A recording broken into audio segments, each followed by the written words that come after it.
for being here. My name is Jeff Byron. I'm the chair of the Monterey Bay Community Power Community Advisory Council. This is our regularly scheduled meeting, Thursday, August 15th, 2019, and we're a few minutes past 6 p.m.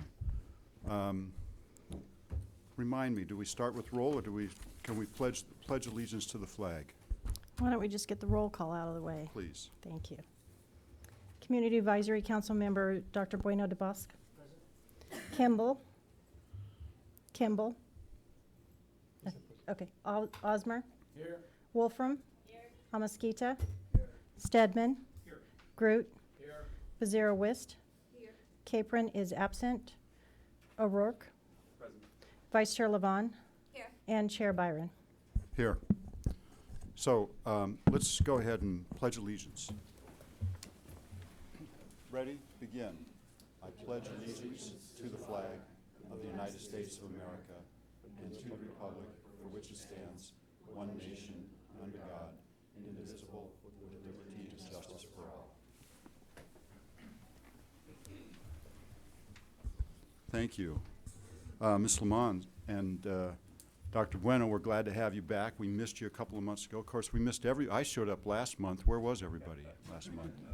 Of course, we were quiet in the month of July. I hope you all enjoyed some time off. Thank you all for being here. I know the traffic's been terrible, and it's wonderful to see such a full council and audience here tonight. At this time, we'd like to open up public comment on matters that are not listed on the agenda. And if you will, allow me just to make some introductory remarks that I think may be helpful. Of course, we welcome the public on providing comments on any item that's not listed on the agenda. We primarily do this at the beginning of the meeting to make sure that we hear your comments first. However, we may do nothing more than take your comments under advisement, so don't be surprised if there's no response on the part of council members. But if there's a question that we can direct towards the staff to get you a good, solid answer, we may do that. So having said that, I'd like to ask if you could limit yourself to 3 minutes, but I think you've noticed we've never really cut anybody off. Any public comments, please?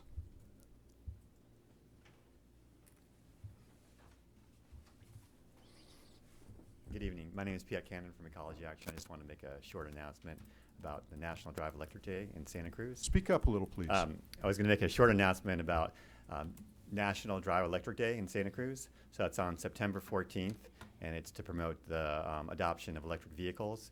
And the Monterey Bay Community Power is a major sponsor of that event. So I just want to commend Community Power for sponsoring that, as well as the Monterey Bay Unified Air District too, or Resource District sponsoring that event too, and being out there. So thank you very much. Very good. Thank you. Did you want to say something, Mr. Stedman? No. Okay.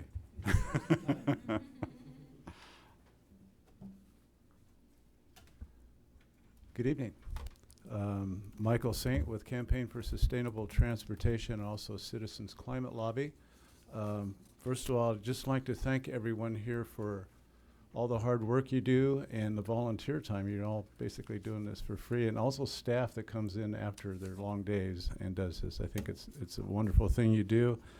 It seems I'd like to also wish you a happy birthday, because on July 7th or 10th, it was 1 year that we formed this thing and everybody got started. So excellent job. It feels like some very intelligent people on this panel, experienced as well as maybe not so experienced in this type of environment, and you're all doing a very good job, catching on super quick, actually a lot quicker than I do on a lot of occasions.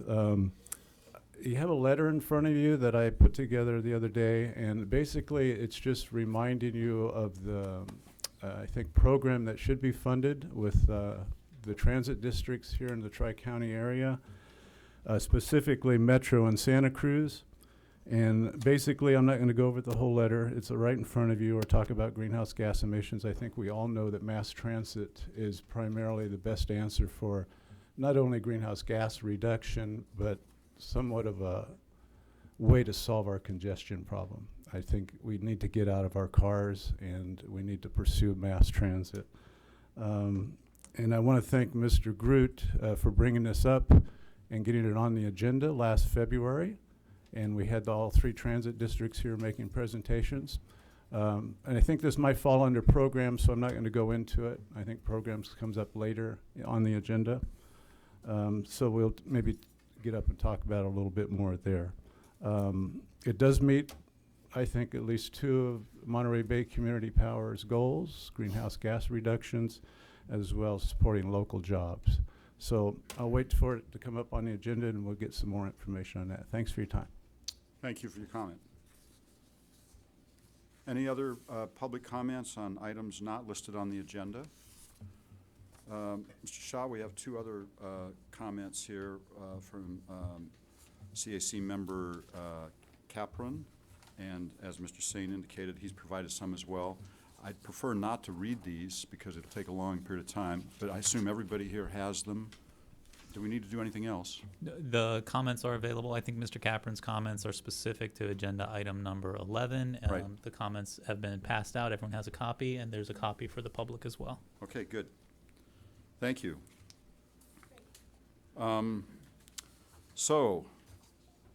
Moving on to item 3.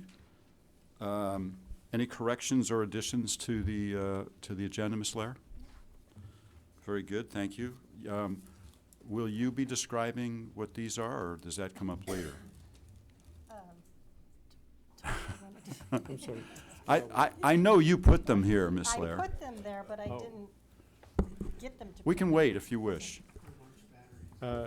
These are cups that you can use for hot or cold drinks. Are these reportable these are- gifts? Yes, yes. Uh-oh. And it's certainly under $50 each. Yeah. Yeah, so there's, Oh, there it is. I see. Okay, got it. It's right, it says right on there what that it's reportable. Okay, thank you very much. We have like 400 more to go. yes. Okay, moving to item 4, the consent agenda. We only have a single item there, and that's approval of the meeting minutes from our June 20th meeting. Do I hear anything from our members here? Any comments or? Chair Byron, I'd like to pull the consent item for discussion, please. Absolutely. Let's go right ahead. Please, let's hear your comment. I'm hoping that I have the right version of this, but I question that some of the items listed in here where public was asked to speak on matters, if you look at item number 2 and then under item number 6, and then following again under item number 8, 9, in all instances where the sentence says the chair called for members of the public to speak on matters not listed on the agenda, when in fact the public comment for those items should be listed as those items. So do I have the correct version of the minutes? Yeah, but item number 2 is actually the public comment period where people can. True. I was Speak. just using that as the first example, but the Oh. other items all say not listed. Oh, I will fix that. Thank you. Well, Mr. Groot, thank you. You've read them carefully. Attention to detail. I missed that. Thank you very much. So with those changes on all agenda items, it should say, it should be corrected to not say not on the agenda. Anything else? That's it. So with that, I will move approval of the minutes from June 20th with the change as noted. Second. So I believe, Who seconded? second, Mr. Stedman. So I believe open for comment. Is that correct? I always want to make sure. I always forget that. So any comments on the agenda other than Mr. Groot's? Okay. Please, I forget, do we have to do a roll call? No. Voice vote. All in favor of approving the minutes with the amendment? Please say aye. Aye. Opposed? Abstentions? Thank you. Item 4 passes. So, we're down to item 5 on the regular agenda. And if you don't mind,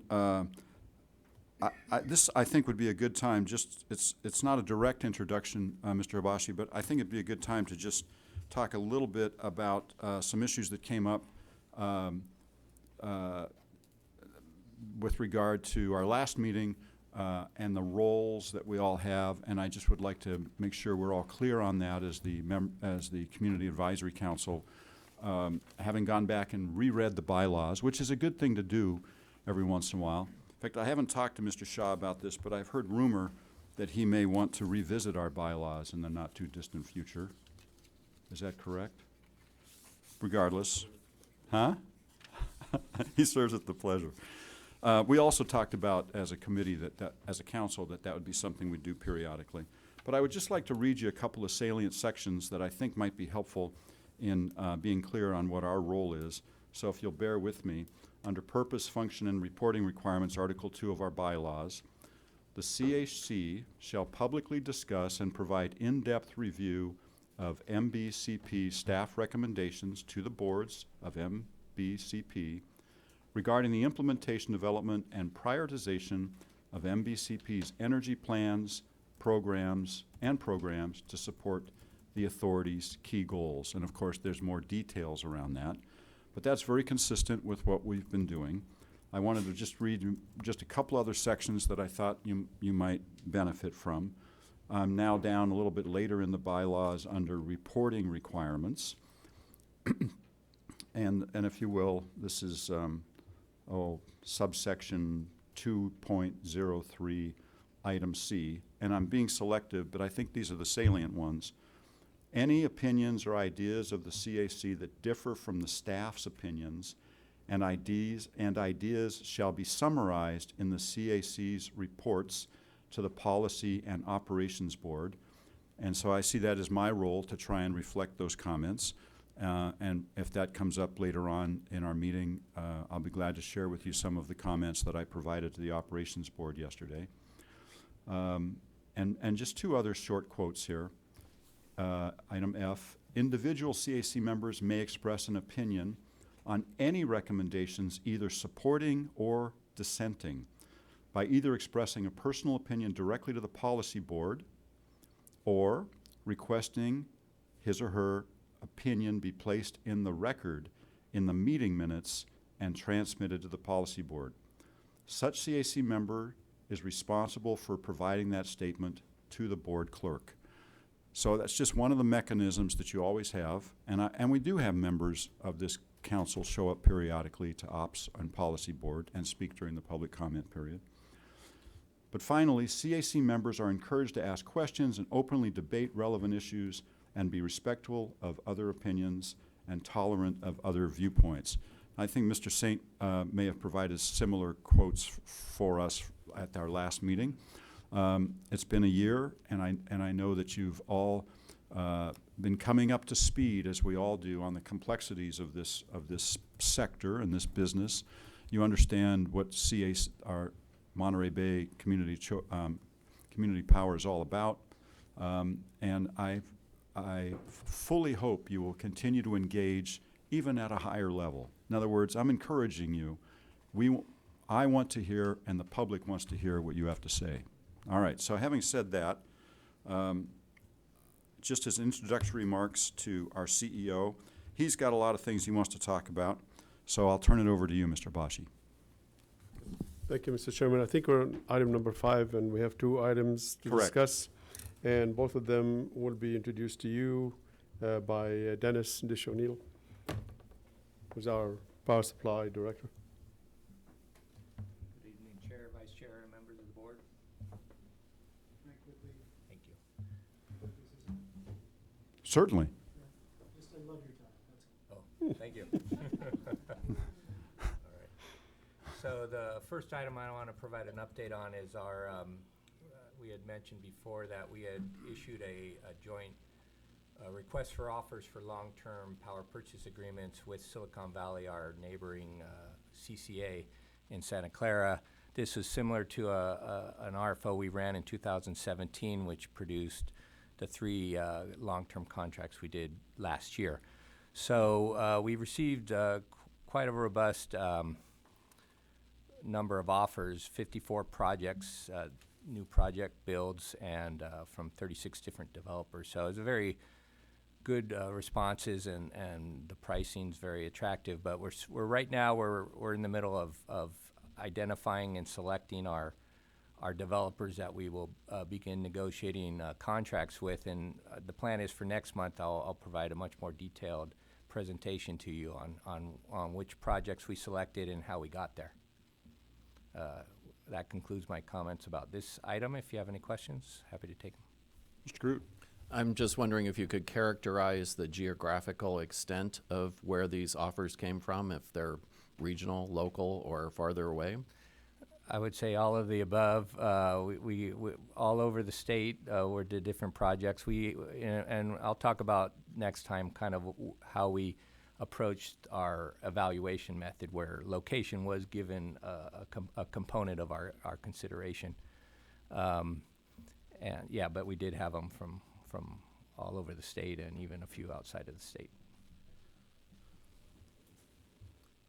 In anticipation of your presentation next month, I was wondering if you could briefly for us characterize the criteria you're using to score them, and if a structure for that exists, that like a document for that exists that might be able to be shared for us to look more deeply into. Absolutely, yeah. We had an RFP protocol that was published for all potential bidders, and we can certainly share that with you. So maybe I missed it. Are you basically the criteria of the evaluation criteria is what we're asking about, right? Yes. And so you say this is all published. Is it weighted criteria? Yeah. So we had cost, location, the delivery profile of the different generation, because that's important to us. Also, kind of project developer experience is important. Make sure they can deliver on what they're offering, and also when they could get the projects built. That was very important to us too, because the primary purpose of this is we have a regulatory mandate to satisfy our RPS obligation with a certain percentage of long-term contracts. And of course, it's in conjunction. Wasn't this RFO in conjunction with Silicon Valley? Correct. Yes. So you have to agree upon all that criteria. Yeah, and so a lot of we've done a lot of analysis, and it's also about working collaboratively with Silicon Valley, who has very similar objectives as we do, but they slightly vary. And so I would say, comparing this to last time, we're spending a lot more time on the analytics to make sure that we've really evaluated these projects thoroughly and make the best selections we can. I think we all have heard this before. We'll be interested in hearing after you make your selection if it was worth it. In other words, the increased purchasing power or whatever that you got out of the joint RFO process, and the challenges that presents if we're going to do that again. Right. Right. Definitely there. I do think that because we're combining, we got a lot more developer participation because they have the opportunity to sell more power effectively. Mm-hmm. And Mr. Groot, why are you concerned about location?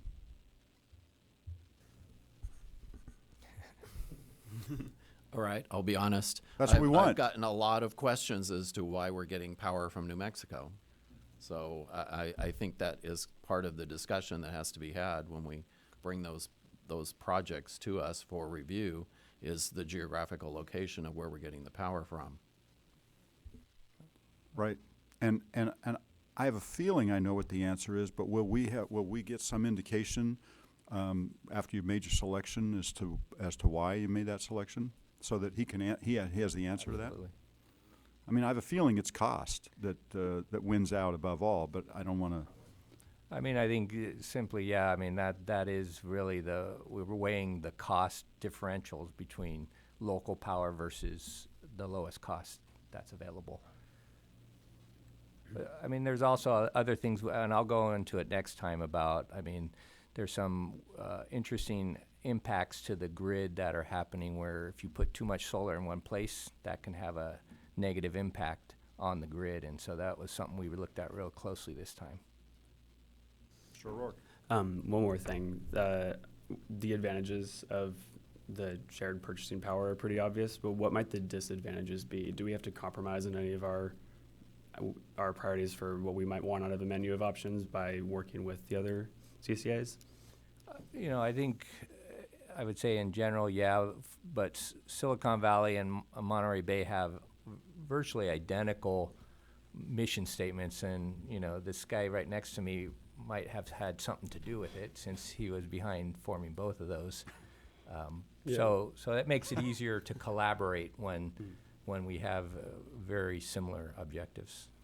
Yeah, I think if we introduce a third one and a fourth one, then things becomes a little bit more complicated, but we almost have identical goals. Yeah. Okay, any more questions on that? Okay. Dr. Bueno may like your tie, I like your haircut. Thank you. Same barber, right? All right, well, thank you very much. All right. Moving on to item B. So bring an update on our Microgrid Smartconnect program Okay, that we, wait, am I is that looking at correct? the Two on the slide, but on the regular agenda, we have four. Yeah, two had slightly different things here. Okay. So on the Microgrid Smartconnect, as you might recall, as we issued that in April, Thank you. we received several applications for site hosts that in May, and we've been evaluating those applications, and we've selected one that we hope to move forward on, and once we have secured a formal agreement with this site host, we'll definitely share more about what the plans are. But the program design is once we secure basically a commitment from that selected site host, we would be issuing an RFP to select a design build company that would install the microgrid at that location. How are you choosing these locations, and what kind of investment do these locations have to put in to get these microgrids built? Can we have the mic on, please? I have my mic on, and I'm I'm talking into my mic with my mic on. Just to let you know. So the question was, what is the criteria for choosing the eligible communities that you're going to be working with, and then what kind of financial commitment do these communities have to give? So the criteria was the focus of this cycle of the microgrid was to select projects that really were constrained by their need for power, and so that was kind of how we approached our evaluation. The financial commitments are delineated in the program. First, once they're selected, in order to indicate their commitment, they have to post 1% of the projected cost of the program as sort of earnest money. And then once we run the RFP to select a design build company, and we select a vendor, they'll have to put up 50% of that cost. That would be returned to them over the period of time as they begin to get the benefits of that microgrid. Is this a program that you're thinking of expanding? Well, what we're planning on doing is looking at it. We actually are planning to shift our focus slightly, given all the talk about wildfires and power shutoffs, that we're going to be doing feasibility study to look at critical infrastructure build-outs. And so that's going to be our focus next, and we're planning on doing that as we move into the new fiscal year. I have a lot of water agencies that are very interested in that. Yes. Because of the public service power shutoffs? Yeah, people like water, they drink it. Yeah, just to make the point that for the second type, which is looking for critical infrastructure, these are going to be facilities that will sit idle. You want them to sit idle most of the time because you assume all the power is coming to you from the grid. So the way we're going to charge the customer for building those facilities is going to be a little different than the way Dennis described the first type. This time it's going to be, we'll put the facilities in, we'll incur the costs, then we will have an adder to the rates that are being charged to the customer on the generation side in order to be able to collect back for the cost of those facilities. Obviously, when we do them, it's the cost of money is cheaper, and also we can spread the payment back over the lifetime of those facilities, so we don't have to bring it back in 5-6 years. We can bring it back over 15-20 years. So that's why we think probably we will be more of a favored option for the folks that want to install some of those microgeneration at their critical facilities. I mean, a lot And of we are these- open in that regard for any customer that will come to us and say, this is a critical facility. We're not going to say no. If the customer feels this is a critical facility and I do need some certain amount of kilowatts in here, we'll be glad to help them. The bottom line is we know that whatever money that we're going to put in will be paid back, so the project itself or the program itself can be sustainable and could be scalable eventually. That's excellent, 'cause a lot of the agencies in my regional water group are already purchasing diesel-powered generators to deal with this issue, and I think this would be a much better solution. Yeah, glad to help. Just let us know. Thank you. Oh, we will. But some of these could be, could they be bugs, backup diesel generators? I think for the backup generation that we would be asked to do, most likely we're going to be doing batteries first, unless it's the type where you basically say you absolutely positively have to have something that can run 16 hours nonstop, and that may force us to do something different. But just for uninterruptible power supply that will be help with emergency connections, for the most part, that is going to need to be batteries only, or we'll try to make it batteries only. We'll steer away from diesel generation to the best extent we can.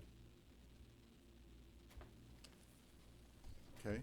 I think to put a finer point on this, Mr. Hibachi, correct me if I'm wrong, I don't think any utility provides this kind of offer to their customers. Not that I know of, sir. Yeah. So maybe you didn't foresee this, but this is clearly now something that's going to be of interest to the businesses in areas that may be affected. Everybody is now talking about how could I be cut off 3 to 5 days in a row without power, which is pretty much what PG&E is telling everybody. It's not as bad. Certainly it's not happening in San Diego, Southern California, Edison, probably to a lesser extent.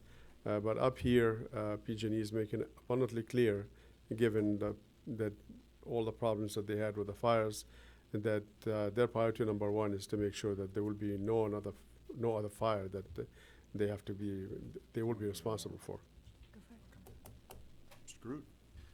Well, I was just going to add that I think with the PSPS and the alerts that PG&E has put out on that has heightened the awareness of people wanting secondary backups, and I hate to see everyone go out and buy diesel generators, and I think Director Stedman's agency probably would have something to say about that, but I think we're already seeing that there are people who are looking at options and trying to figure out what they're going to do, and leaping at the first solution is probably not the best choice.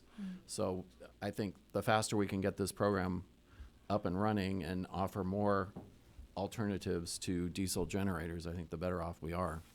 Mr. Stedman, I think you wanted to add something. Yes, most definitely. Right now we have a number of agricultural operations that are actually installing diesel generators because of lack of power, and they're actually purchasing out of compliance, out of date, old technology diesels, and they're out of compliance, and they're paying a big price for that. There are not very many Tier 4 diesel engines available in the state right now.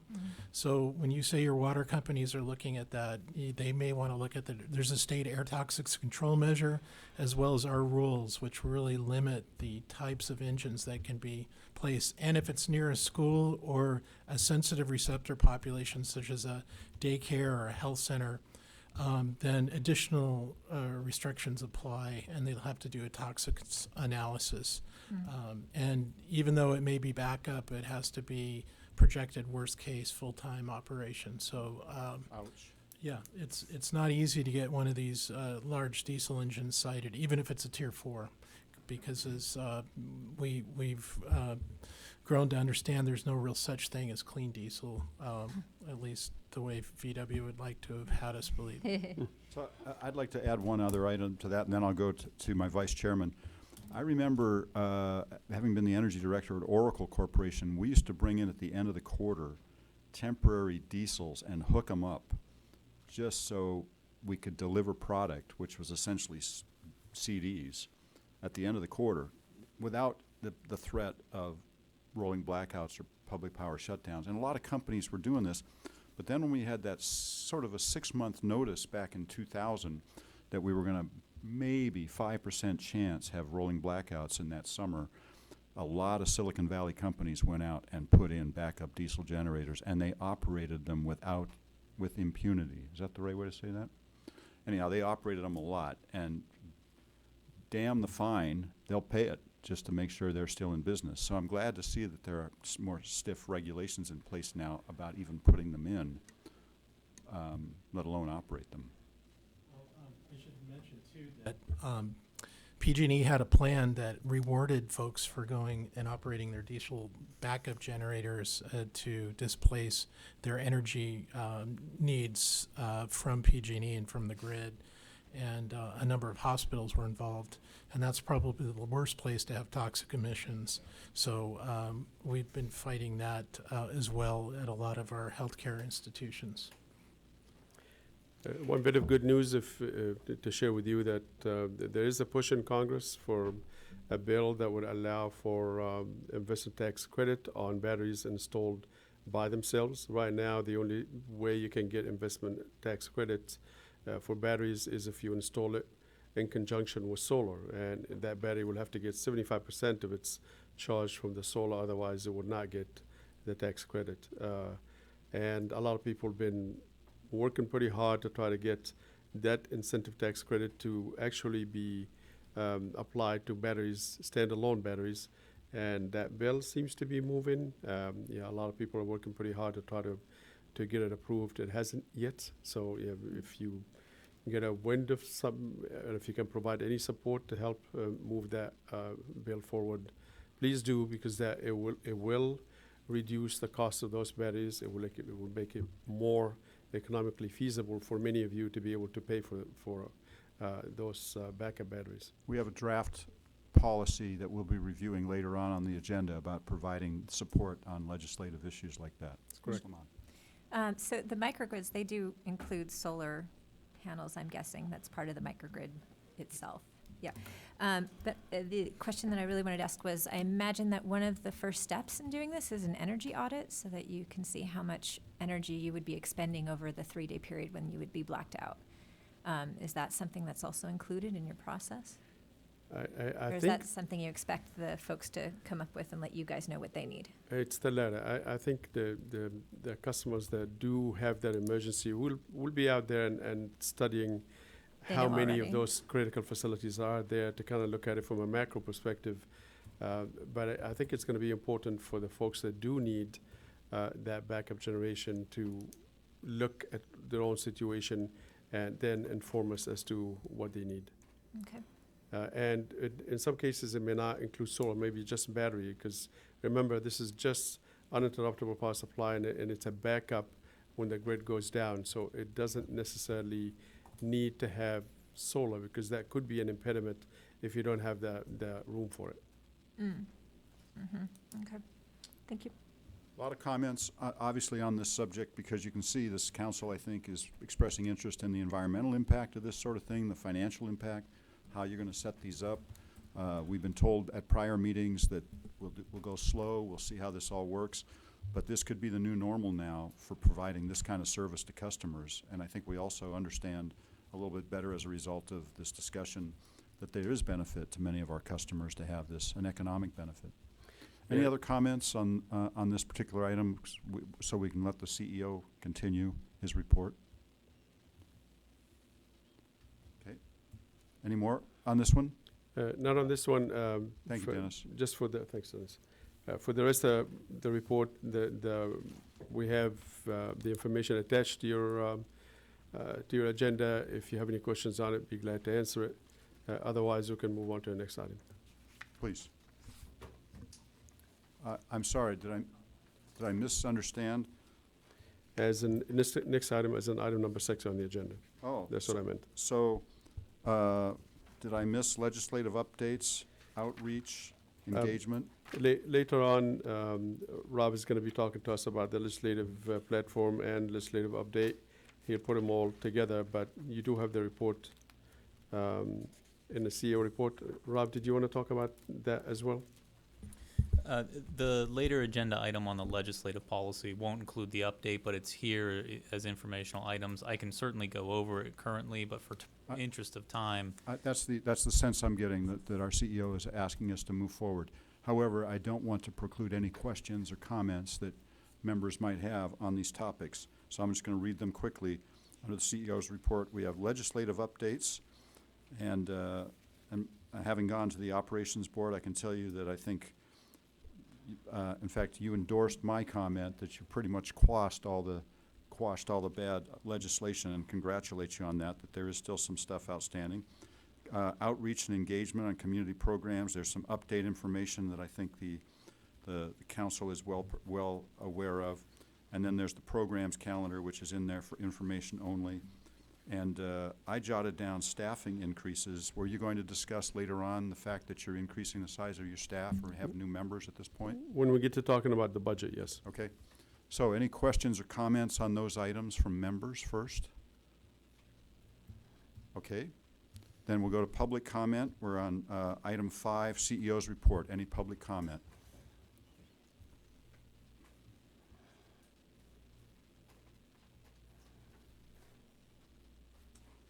Michael Saint, once again, just some quick questions. Just got brought up to me on this. Are we looking for entities for the microgrid specifically that are already renewable? In other words, they have their solar panels up, that cost is taken care of, and do they have to be in an emergency type facility? Would they be able to apply for microgrid help from MBCP? So example would be Cabrillo College, Twin Lakes Church, Temple Bethel, who are all pretty much going to be renewable within the next year or two. Could there be a microgrid in that area? And then also on battery. So I'll turn to Mr. Hibashi. Are you able to answer that question? Let me see if I can address it in a general sense. There's two types of microgrids that we're looking at. There's the microgrid where a customer says, I can't get in any more power from PG&E, I need you to do something. And in that case, whether we're building an island generation or not, then we will go with the approach of, okay, tell us how much you need. We'll go put 1% down. We'll go out and look for somebody that will build whatever that is that need to be built. And whatever the cost is, you put 50% down, we'll give you that money back as you begin to use the power coming out of those facilities. Now, if it's an island generation, it's very likely that it's going to have something beyond just solar and batteries. Otherwise, lack of space, economic cost can be quite prohibitive for those customers.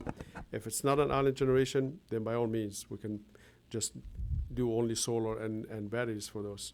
So that's one type. This is kind of island. The customer needs it. They don't have power. They can't get the power from PG&E at any time, and therefore they come to us for it. For the second type, that's the type where the customer says, I need something just as a backup. It's going to sit idle. It's going to do nothing. We hope it does nothing because we're going to be getting all of our power from the grid, but if PG&E were to shut us off, then that facility will come to play.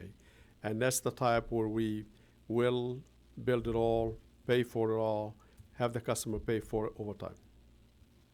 Okay, good. So you would buy the batteries, basically?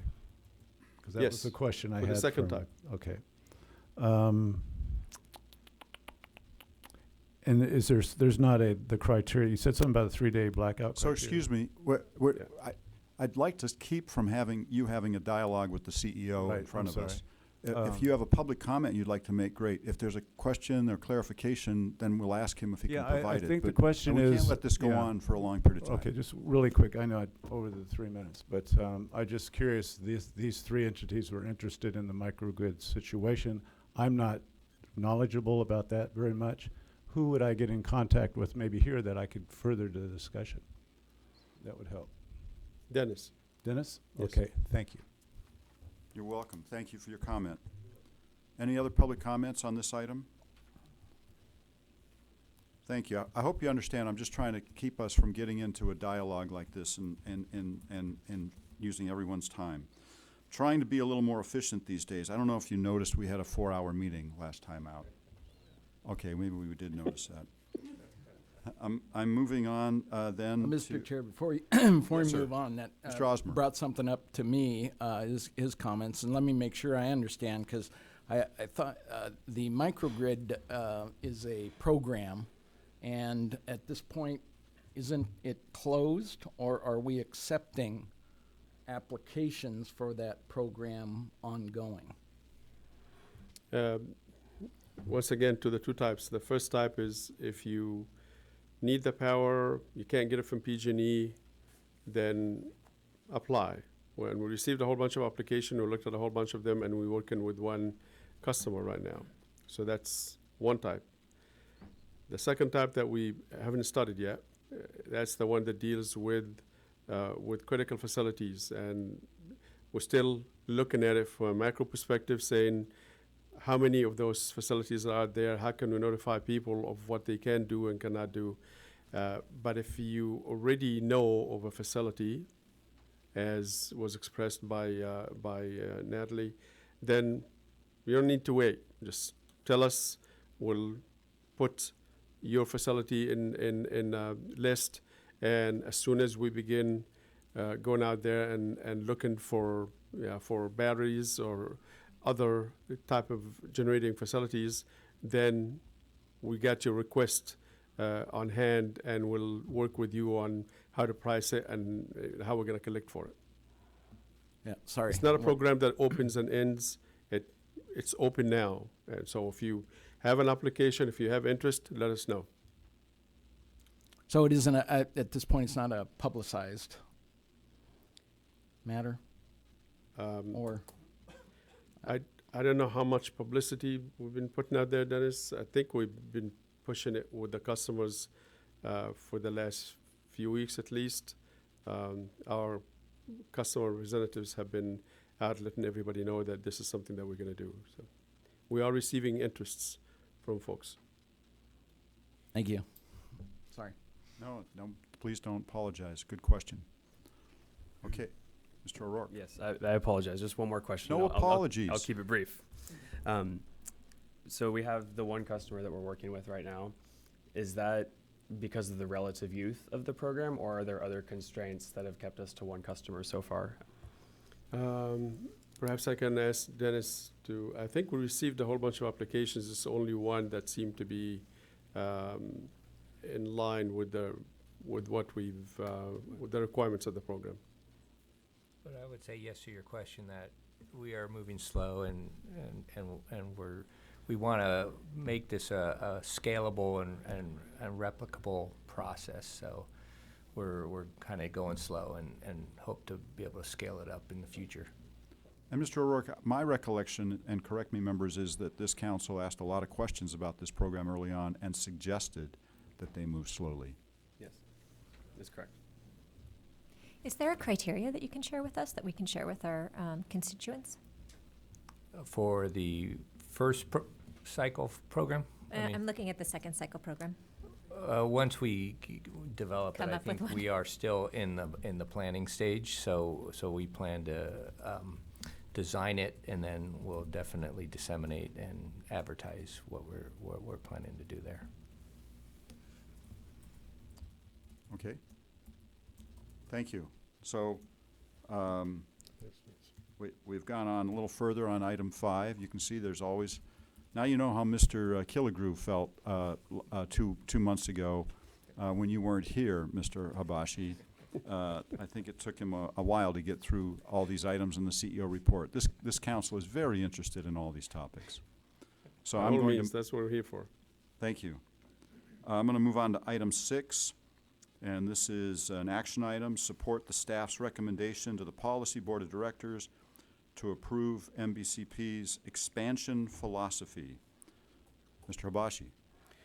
Yes, thank you, Mr. Chairman. We have, since we added San Luis Obispo and Morro Bay, to our agency, we started talking to folks down in San Luis Obispo. We started with the county and all the other cities that are incorporated within that county. And as we were talking to them about our program, we met with county supervisors, with mayors, as well as city managers of the cities down there. And it just happened that while we're meeting with the cities in San Luis Obispo, the city manager of the city of Santa Maria, which is in Santa Barbara, northern part of Santa Barbara, was apparently attends the meeting with those city managers and was very interested in the program as well. And so we started talking to folks down in Santa Barbara as well. And as we began to share what we were doing with the boards, we've got the request from our policy board saying, this is great, but can you tell us what the philosophy is behind the expansion? Why do we want to expand? There must be something that is going to govern that expansion. Do we just go everywhere? We will take over the entire state of California? And I think that was a good point and needed to be addressed. And so we went back and started thinking about what are the things that really need to govern our expansion philosophy. And really, there are two things that I think are important. One, do the new agencies make a contribution of sort to to the betterment of our agency, to the members that are members of to the members of our agency, and so that's one which is important. And the second would be, do we have enough similarities between us and those new agencies that will join us? Is there enough in common in here that we don't end up somehow putting the cost on one county while the other one benefits? And given that we've looked at all the various similarities between us and the geographically surrounding counties, and we thought that both the county of San Luis Obispo and the county of Santa Barbara have plenty of similarities. We're all on the Central Coast. We're all part of the Central Coast. And I think I understand Ventura is also part of the Central Coast. It just happened that Ventura is now part of CPA, so we did not include those folks. There's considerable number of similarities between the 5 counties, and I can go through them one at a time here. Generally, the economics of all 5 counties are very, very similar. The agricultural is roughly between 10 to 15, in some cases 17%, as it is in Monterey, and that's a fairly high percentage of most of the counties in California, with the exception of east of the state. Definitely, tourism, hospitality is huge in all 5 counties. Certainly the government, healthcare, military, and education, all of them. We have universities just about in each one of the counties that runs up and down the coast. The income level and demographics are very similar. The climate zone, which is very important, because that's the one that kind of distinguishes between who's going to pay and who's going to benefit. Since our climate is very similar, it is very likely that nobody is going to benefit out of the pocket of somebody else. And generally, all 5 counties seems to be, at least after talking to a number of mayors and city managers and activists, the mindset is more or less the same. We want cleaner environment. We want cleaner power, and we like the 100% carbon free. We like to save a little bit of money, and we certainly have the space in the 5 counties to be able to place some local generation, and that I think are some of the similarities that eventually got us to decide. We think that these 2 counties are a good addition to the 3 counties that we are serving today. So That is generally the philosophy that we put together, that why we think that the two counties that we are trying to serve now will be the right choice to bring into the fold. And with that, I'll conclude that item. And I haven't talked yet about all the work that we've done down in the two counties and how many of the cities and jurisdiction we'd like to add. That's going to be the next item on the agenda. Okay. Thank you. Any questions, comments? Mr. Groot?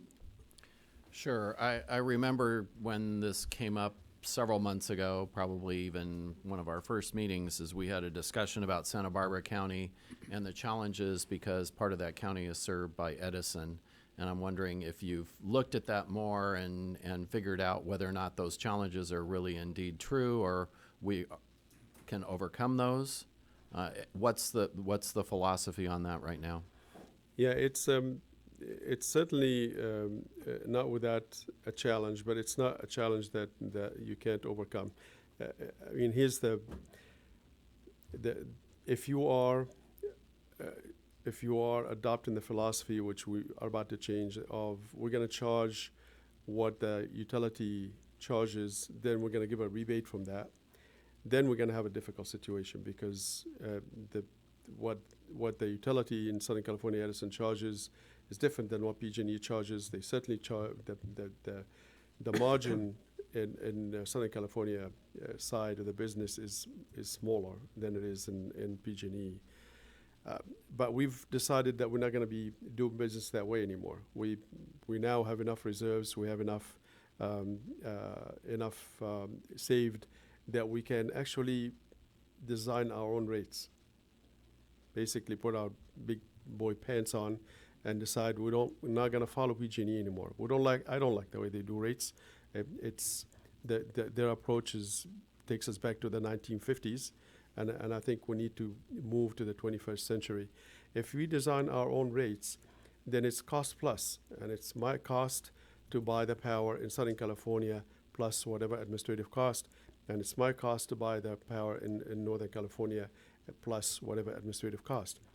When I do that, then it doesn't matter what the net margin is in Southern California or Northern California. I know that I'm going to be charging the customer what I should be charging the customer. So that, at least when it comes to rate making, how we overcome the difference between Southern California and Northern California. The other area is just the logistics of having to now send information about customer consumption as well as the charges that we're going to be charging them. We're going to be sending a bunch to Southern California Edison, maybe 9-10 times as many to PG&E. But all that work is really being done by the data manager and not us. And the data manager charges on a per account per month, $1 or $1.05, whatever they charge. So it's really making the data manager's life a little bit more difficult, but it doesn't cost me any more than what it cost me today. Because if you're paying on a per customer per month, then whether the customer is in Southern California or Northern California, it doesn't matter. You're still paying the same thing. You're not paying any extra. They're going to have to be doing a little bit more work up front in order to kind of make the distinction between the two areas. But that's just, the way, the business works. And since we will have, with the addition of the two counties, roughly, if we get the 8 jurisdictions approved, almost 450,000 customers, those data managers will welcome the opportunity to take that contract, because it's going to be a good $4.5 million contract. They're not going to say no because they have to do additional logistics. So that's where the problems are at, but they are not a problem that that are insurmountable. They could be overcome. Mr. Stedman. I'm a little bit confused, probably because I went to school at UC Santa Barbara. That explains a lot. That explains a lot. So if we have a philosophy that we all want to be happy and well-educated, that's one thing, but if we want to have a plan to put that into effect, that's a whole different animal. And so when I read this philosophy, it said that there are no fiscal impacts. And I see nothing but fiscal impacts. You just gave an example there that has economies of scale. We have different pricing structures. So what are we approving here or accepting? Are we accepting just basically a philosophy, or is there going to be an implementation plan or a strategic plan that will come out that discusses how this comes about in the future? Yeah, the fiscal impacts really is discussed when we begin to talk about who's going to be joining us. As what I mentioned earlier is we want to make sure that any new additions will not harm the existing interest that we have. And I don't see that happening. I just don't see it, neither next year or the year after. And those cities, by the way, they're all coming in 2021, just to be clear. They're not coming in next year. I don't see in the long term at all that any harmful impact of having more CCAs than less CCAs. The more you join in the family, the more you make a contribution to the bottom line, because remember, as long as we're charging cost plus, then we should be fine. The question is, if we charge cost plus, will we still be competitive? And that's really that's where you get to the negative fiscal impact that you are concerned about. Meaning if it was more expensive.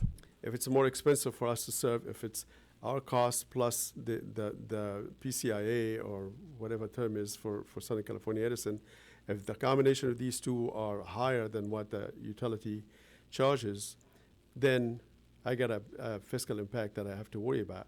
But if I'm charging my cost, even if, as long as I'm staying pretty competitive, then I should be fine. It's when my cost plus PCIA goes beyond what the utilities are charging. I don't see the possibility of that ever becoming a reality.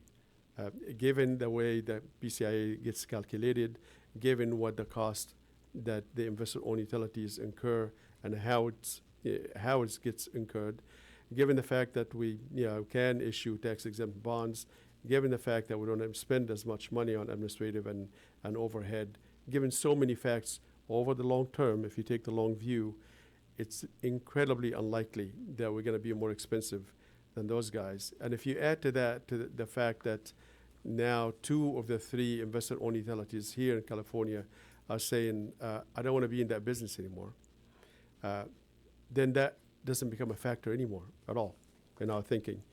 Southern California this is San Diego and PG&E, by the way. Both of them are saying, I've had enough with the generation business. I just want out. And I think they will be out because San Diego is now likely, the entire county is coming together and forming their CCA to take pretty much San Diego Gas and Electric out of the generation business.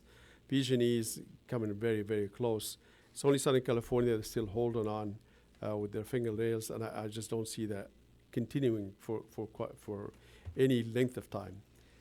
Well, that happens, then I can charge cost plus, and I don't even have to worry about who I'm competing with.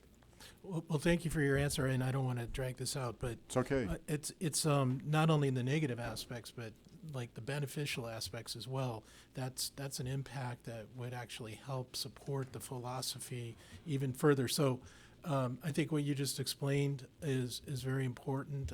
Helps me understand a little bit better, but I also know you're probably going to have to staff up to accommodate these additional. Is that correct? So that's a impact as well. So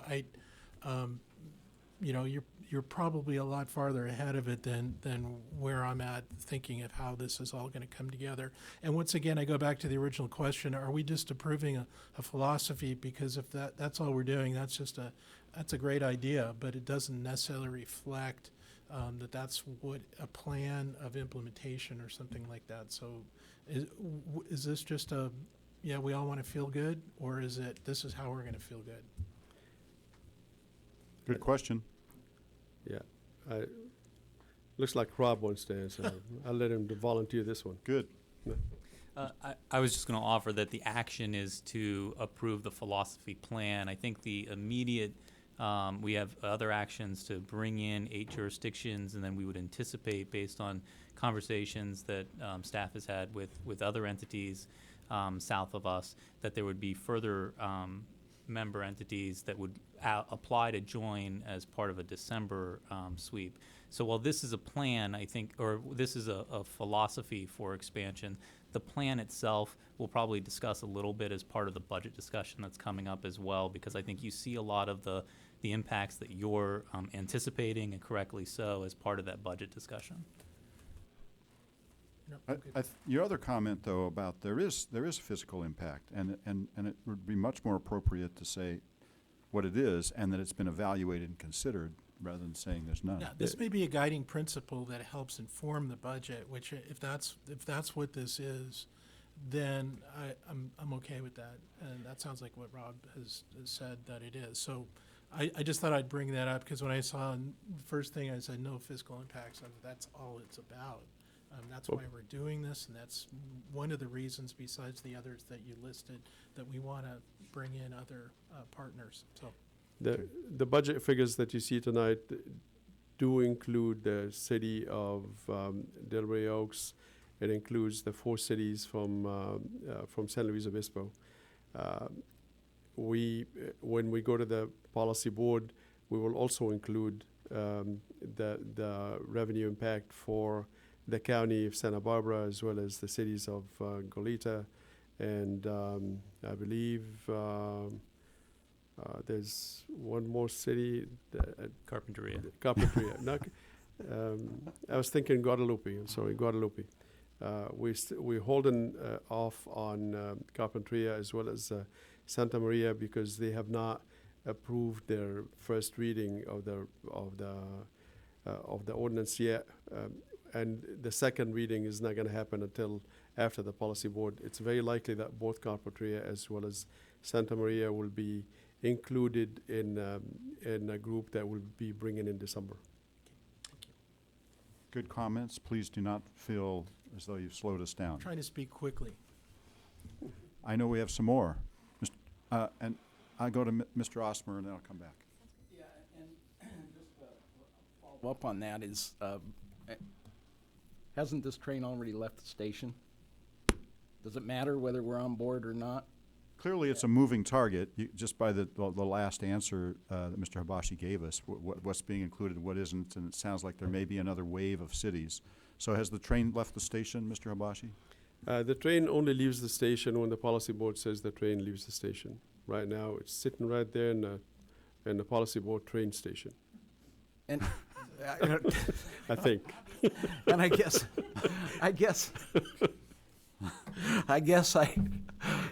I don't see any. And the reality is, I don't see anybody putting the brakes on. I mean, it's still in the station, of course, but at the same time, I don't see anybody backing out of where they've gone already. The operations board saw. They've sold tickets. Yeah, the operations board saw this same item yesterday on their agenda, and they endorsed the recommendation. Yeah. So To the policy board. That's a big factor. Mr. O'Rourke, I'll come back. Ms. Lamont. Sure. Lavon, excuse me. Close. So when I read this, what is this, a philosophy? Yes. It seems like you have laid some boundaries. So there are extents to how far the train can go, if you will. So it seems like you are pretty much stopping at Santa Barbara County, and the point of this philosophy is to say that we're going to stick within these 5 counties for our expansion. Yes, correct. Besides other things, the geographical, but that's one of the Yeah. limitations. I mean, we do touch on Kern County, King County, Fresno County, but if you look at what we listed in this philosophy, I think we will be out of bound quite a bit if we go there. And is it fair to say also this philosophy that we're looking at today is pretty consistent with the direction the policy board has given you to this point? I believe so. Okay. Mr. O'Rourke? Yeah, thank you. I guess, outside of the philosophy, and looking at this only as the the economic benefit to us, as we are composed right now, is why not go to Kern or Kings County? If you're looking at it only economically, why not? Coast County's gas and electric, the merger with Pacific Gas and Electric was approved in 1954. That Coast Counties to Pacific Gas and Electric, and it just seems like the bad move, pursuit of the economic benefits is simply repeating what's gotten us here in the first place. I think there's a number of things, Dennis, that we've listed that go beyond just the economic benefit.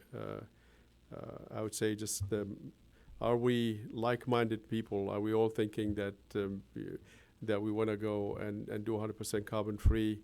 Is the kind of weather variation similar to a point where one set of customers is not going to negatively impact the other set? Essentially the items you have right there on the screen right now. Exactly.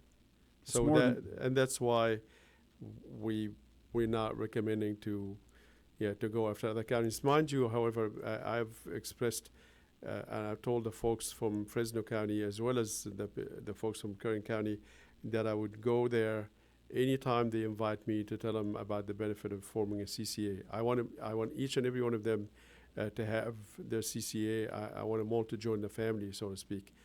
Not necessarily join Monterey Bay Community Power, but join the CCA family. Mr. O'Rourke, Matter of fact, a number of CCAs, by the way, are willing to put in some money. go ahead. A number of us are willing to put some money on a line to help other organizations go out there and push for the formation of CCAs in all over the Central Valley, because that's where we really lacking some politicians and lacking some membership. I know that effort's underway. Yes. The Center for Climate Protection has an office now in Fresno, and they're pursuing this. Yes. So, Mr. O'Rourke, thanks for your patience. You're welcome. So I have two comments. First of all, with regard to moving from PG&E minus to cost plus, certainly we've articulated some of the advantages of that, but I would like to see a much more robust discussion across all three boards about that, because I think the implications, even if it's a good decision, the implications for how that affects the program budget or how it affects rebates, things like that, haven't really been hashed out too much yet, and the timeline for that switch hasn't been made clear to me either. So I think I would like a more robust discussion about that switch, even if it's a great idea. My second comment is that I wanted to echo comments made yesterday on this topic, and Mr. Osmer's and Mr. Stedman's. Yesterday at the Operations Board. Yeah, sorry, at the Operations Board meeting, and those by Mr. Osmer and Mr. Stedman, that more rationale for the philosophy might be warranted. Yesterday they asked for more considerations, not just the business ones, but also the climate effects, things like that. And while those are all deliberations that are ultimately made by the policy board and voted upon, I think that if we're going to call this a philosophy, we should really start articulating some of those things as well, instead of just voting on limiting us to these two counties, which is really what the substance of this philosophy seems to be, is voting on a limitation. Very, very insightful comment. Thank you.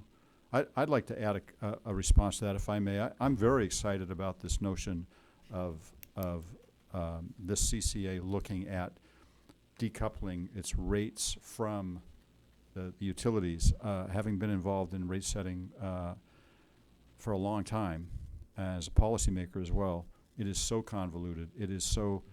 If you all understood how rates are set, I think you'd be sick to your stomachs. And the way it's done, and for the last 20 years or more, is not very becoming. And the public has no idea how it's done at the PUC. So to decouple is a great idea. You may be biting off more than you think in doing so, but I definitely applaud it. But everybody, all the different constituents are going to be concerned. Maybe you're going to have a fourth board, a rate-setting board.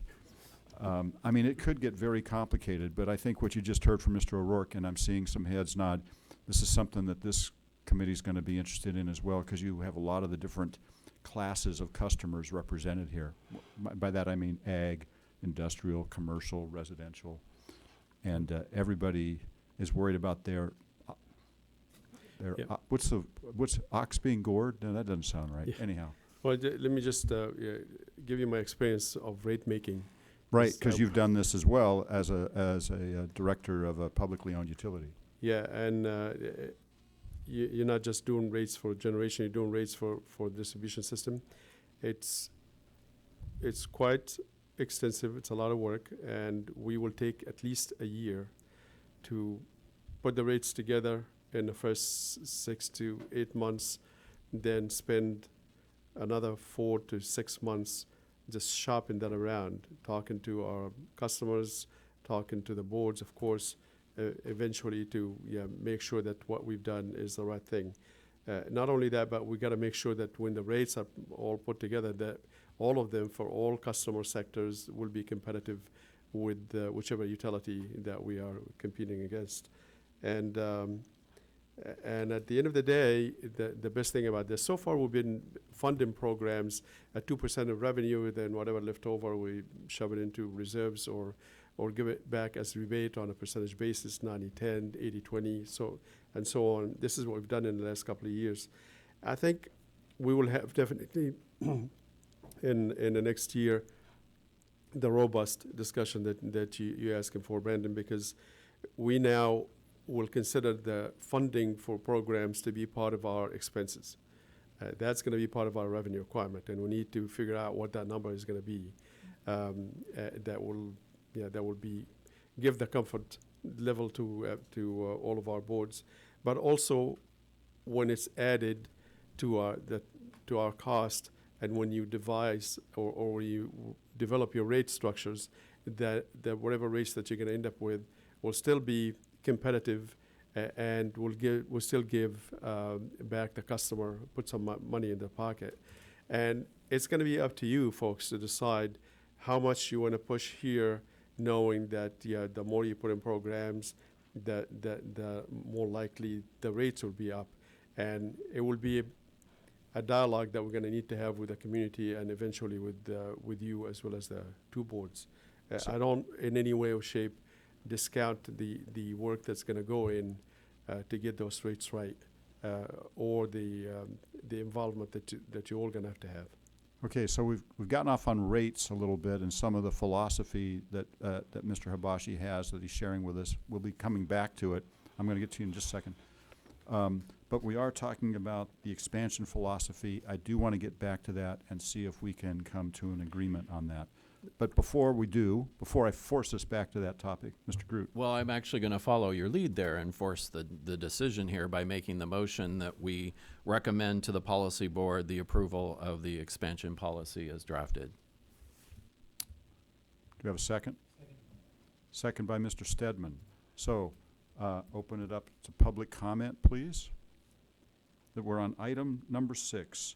Supporting a recommendation of the policy board to approve MBCP's expansion philosophy.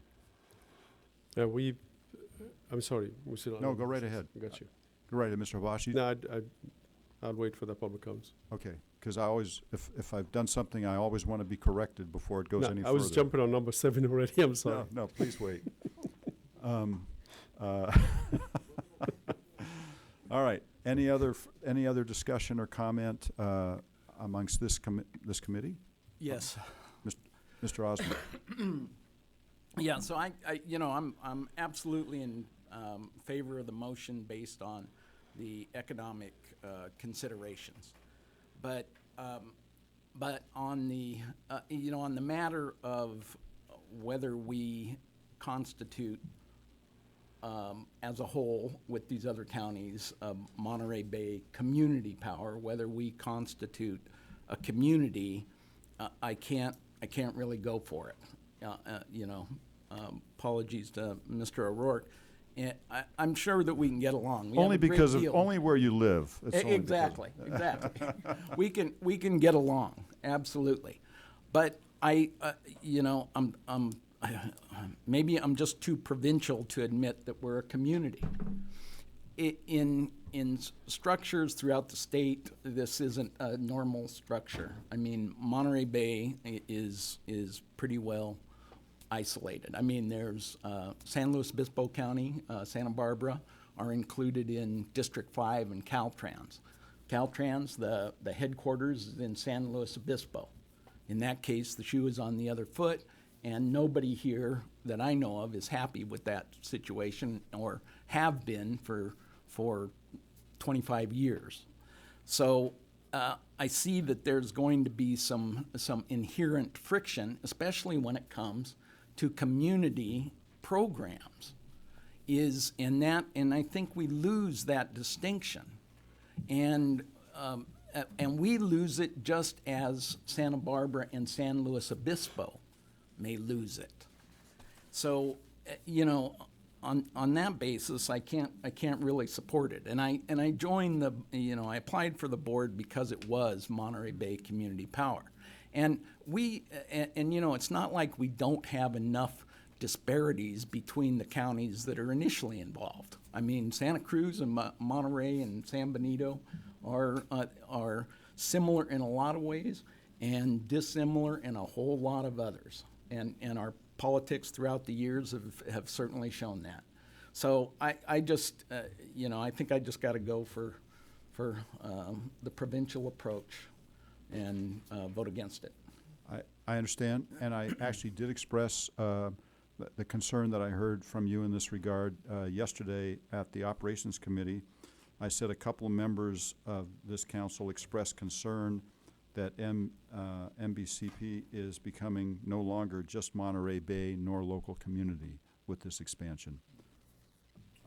And by all means, I'm all in favor of being good neighbors and helping Fresno and those others backward counties on the interior step up, but and whatever we can do to help along San Luis Obispo and Santa Barbara form their own. But I just don't see the community aspect being preserved. Okay. So we have additional discussion.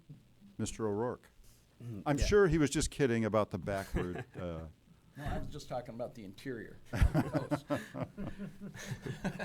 Well, no, I mean, not to get into a large debate on the issue, but I personally think that strong arguments could be made for the Central Coast region, and also a strong argument could be made for our ability to preserve the community and the choice as 3, 4, 5, as we add more counties. I think that argument could very well be made. The particular item we're voting on is about limiting us to these 2 extra counties, and we should be voting specifically on that particular motion. Mr. Groot. With all due respect, Director Osmer, I'm going to significantly disagree about the community part of it, particularly from the agricultural sector. We are all one Central Coast community when it comes to agriculture. We all produce the same crops. We all have to live by the same guidelines. We all live with the same regional water board. So there are regional tie-ins, so to speak, with San Luis Obispo and Santa Barbara County that I think make significant differences here, and this makes good economic sense for this organization to look at the Central Coast as a whole. So I strongly disagree about the community part of this because we are all tied in. I talk to many people in those counties on a regular basis about what's going on in the Central Coast, and a lot of it does include power. Okay. Is that an endorsement of the regional water board? No, I'm just kidding. Oh, absolutely not. That's on the record. Absolutely not. All right, we do have a first and a second, and we have had public comment. Any other comments on this before we go to a vote? Okay, the motion is to support item 6 on the agenda. Ms. Laird, let's do a roll call. Right? We already did public comment. We did public. Thank you. I appreciate being reminded. Sufficient? We're good. It doesn't have to be a roll call vote. You can do a voice vote, but it's the pleasure of the chair. Roll call, please.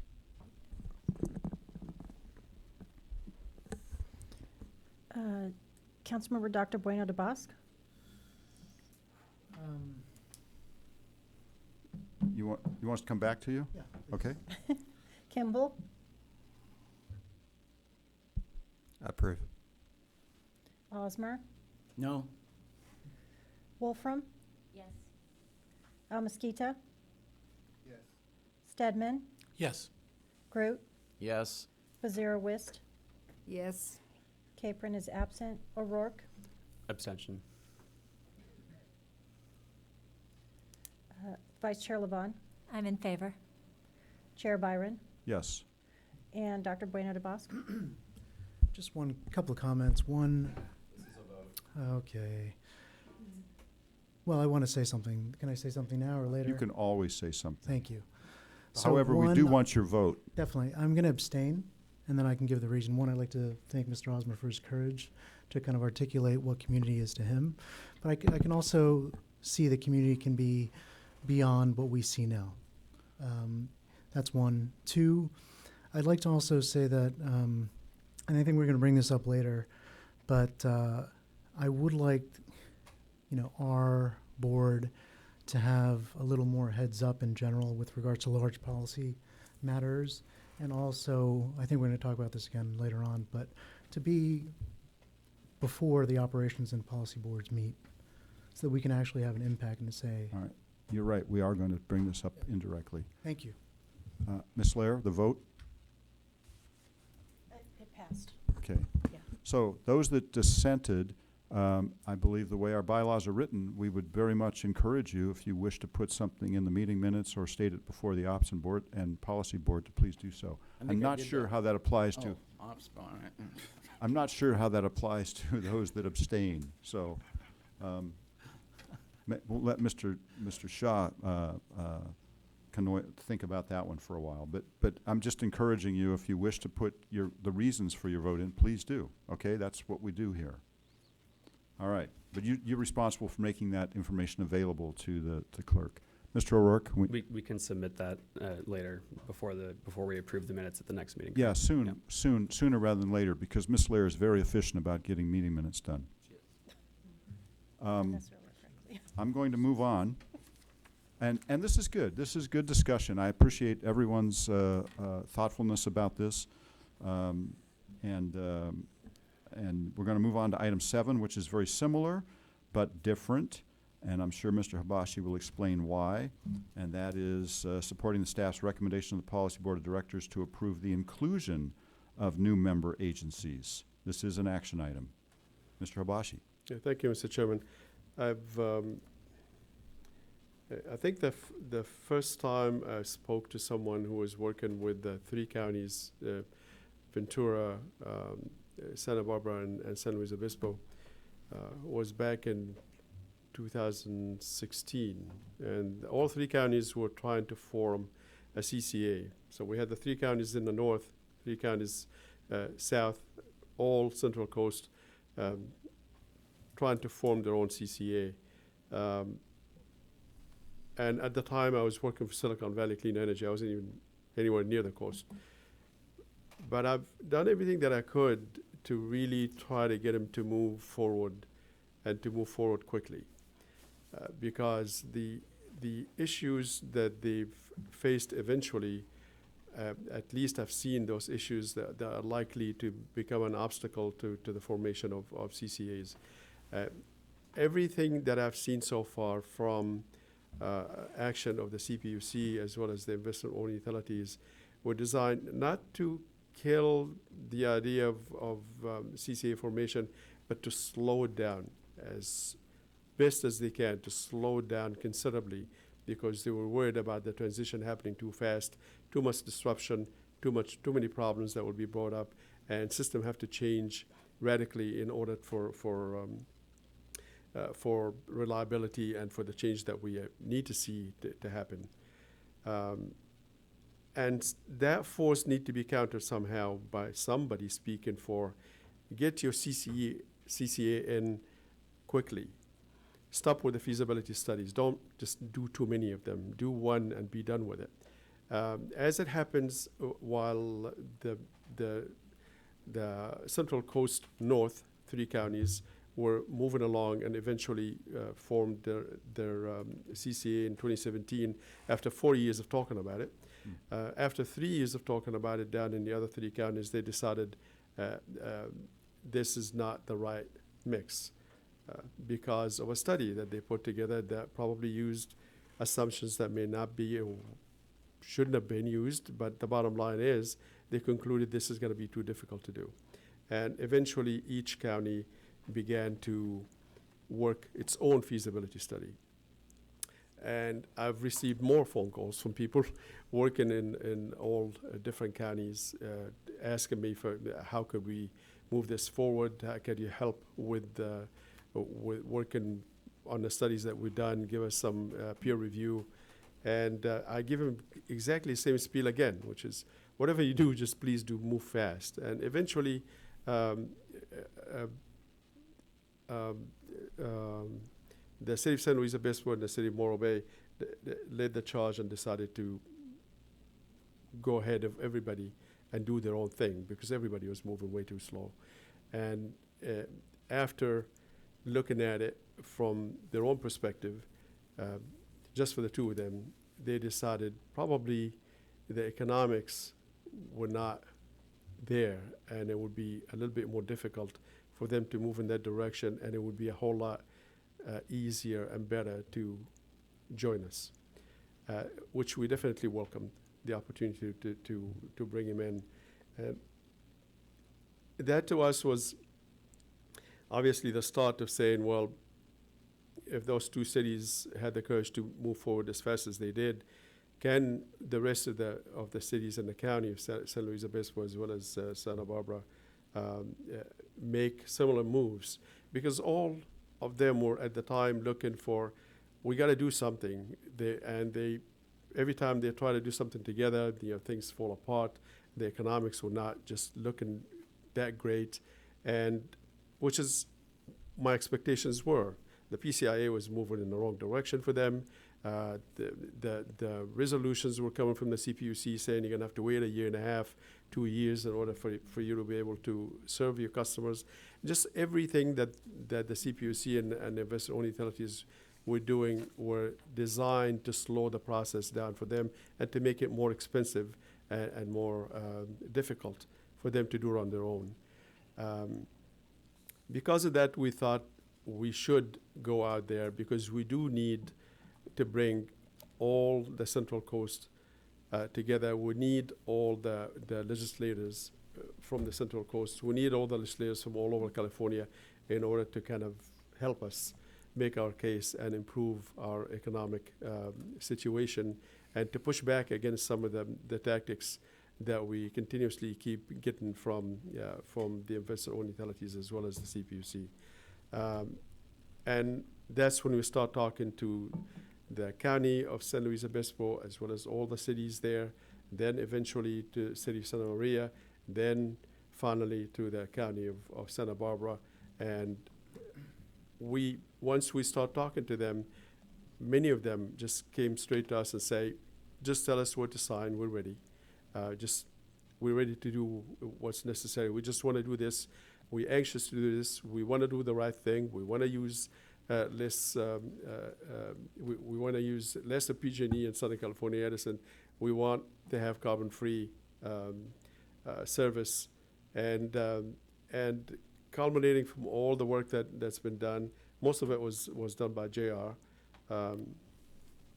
We've ended up with the group that you see right here, which is the city of Delray Oaks from Monterey County, the cities of Paso Robles, Grover Beach, Pismo Beach, and Arroyo Grande from San Luis Obispo. All of them signed. That leaves the county of San Luis Obispo, as well as the city of Atascadero, who both of them, their governing agencies now, are under tremendous pressure from their community and from the public over there to get on board with the CCA. And finally, we have the county of Santa Barbara, as well as the cities of Goleta and Guadalupe. Most likely, all three, the county already got the resolutions done. The city of Goleta and Guadalupe will get theirs in the next few days, already before the policy board meets. There's 2 cities still that basically said, yes, we are coming in. We just taking a little bit more time getting our resolution approved, and that's the city of Santa Maria as well as the city of Carpentria. So we are recommending tonight to approve the addition of those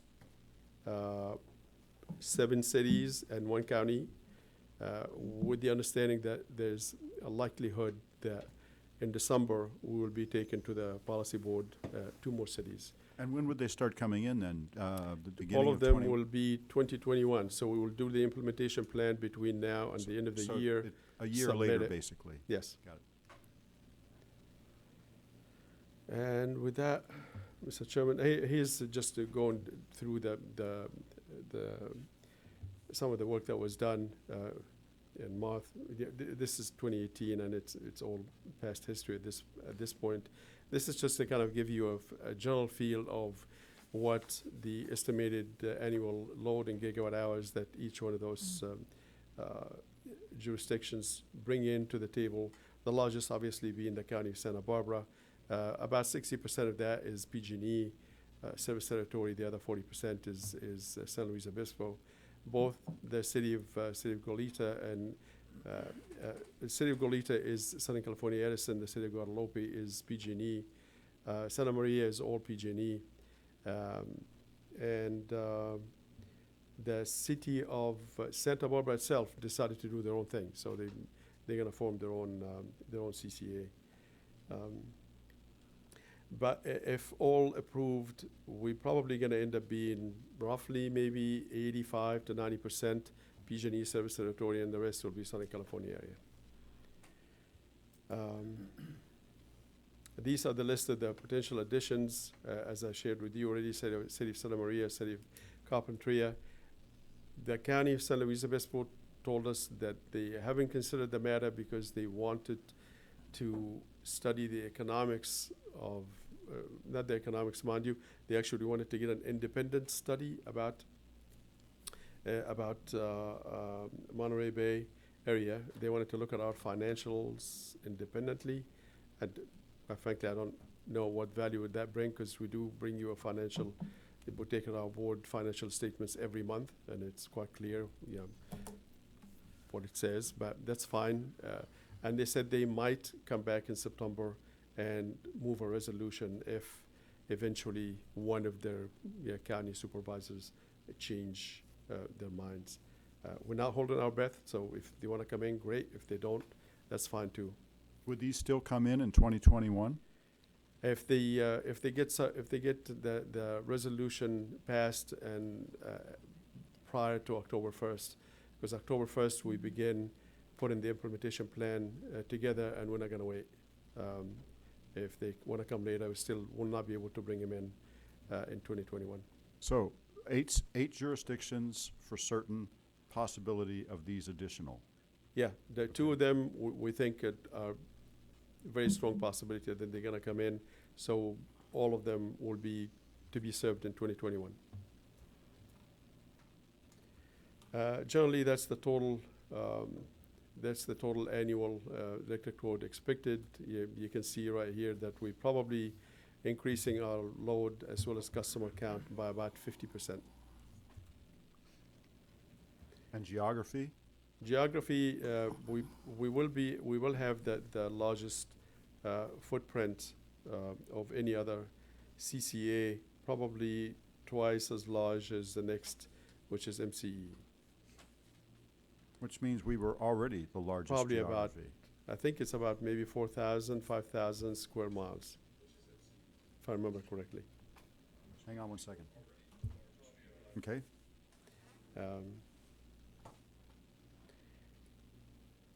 So these are some of the benefits that we've shared with you. Will be just maximize the benefit of serving the central coast. We're certainly going to be leveraging the resources that all the other counties have. Really helping in 2 regards that, at least in my mind, are probably the most important. One is we have now access to more legislators, and we have seen a number of legislators in the last couple of years actually change their mind about their vote on certain matters because we went over there and visited with them, and because they know now that we are the ones serving the areas where their constituents are. The second value that I think is very important, it really gives us an easier time now trying to put locally power supply resources. This is one of the things that you as well as the other boards have been telling me every time, do something local, which I usually say I like to, but every time I issue an RFO, I get resources from that want to be put all over California, and nobody wants to put anything here in the region. Now that gives us a little bit more footprint that we consider local to this agency, that we can probably tap into and put local resources in there. One of the things that we're going to do, just to let you know, that we are talking to a developer who first wanted to build something locally, then they had to back out from the RFO because they realized that they're going to have to spend a lot of money on connecting to the ISO, so they backed out from the deal, from the offer that they made. And so we talked to them and asked them, will they be willing to go around and find another place in the 5 counties to build something and offer at the same price, which was quite a decent price, relatively speaking. And they liked that idea, and they said, if you give us a year and we can work together, maybe put an MOU together to kind of look into that possibility, then maybe we can go out and see if we can put something local. So we are seriously considering working with a developer too. It doesn't have to be only a single one, maybe more than one, to basically say, here you get this very large footprint. Find me a spot where you can put in some local generation, solar plus storage, or wind plus storage. And as long as you bring it in at the right price, then we will support it and buy the output from that facility. We couldn't get that so far with what we had because, only Monterey was open and not that open, quite frankly. But I think with Santa Barbara and San Luis Obispo, we'll probably have some more empty spaces over there that may not be that fertile for agricultural that we could use in order to build generation over there. And with that, Mr. Chairman, I conclude my report on this issue, and I ask for your support. Okay, we do have some questions. Mr. O'Rourke, thank you for your patience. I wanted to make sure Mr. Hibashi got through it. Go ahead. And I only wanted to ask about a potential name change and rebranding. Should we approve all of this? I think, as Mr. Osmer's pointed out, it's no longer just Monterey Bay. Mr. Hibashi, you want to address that?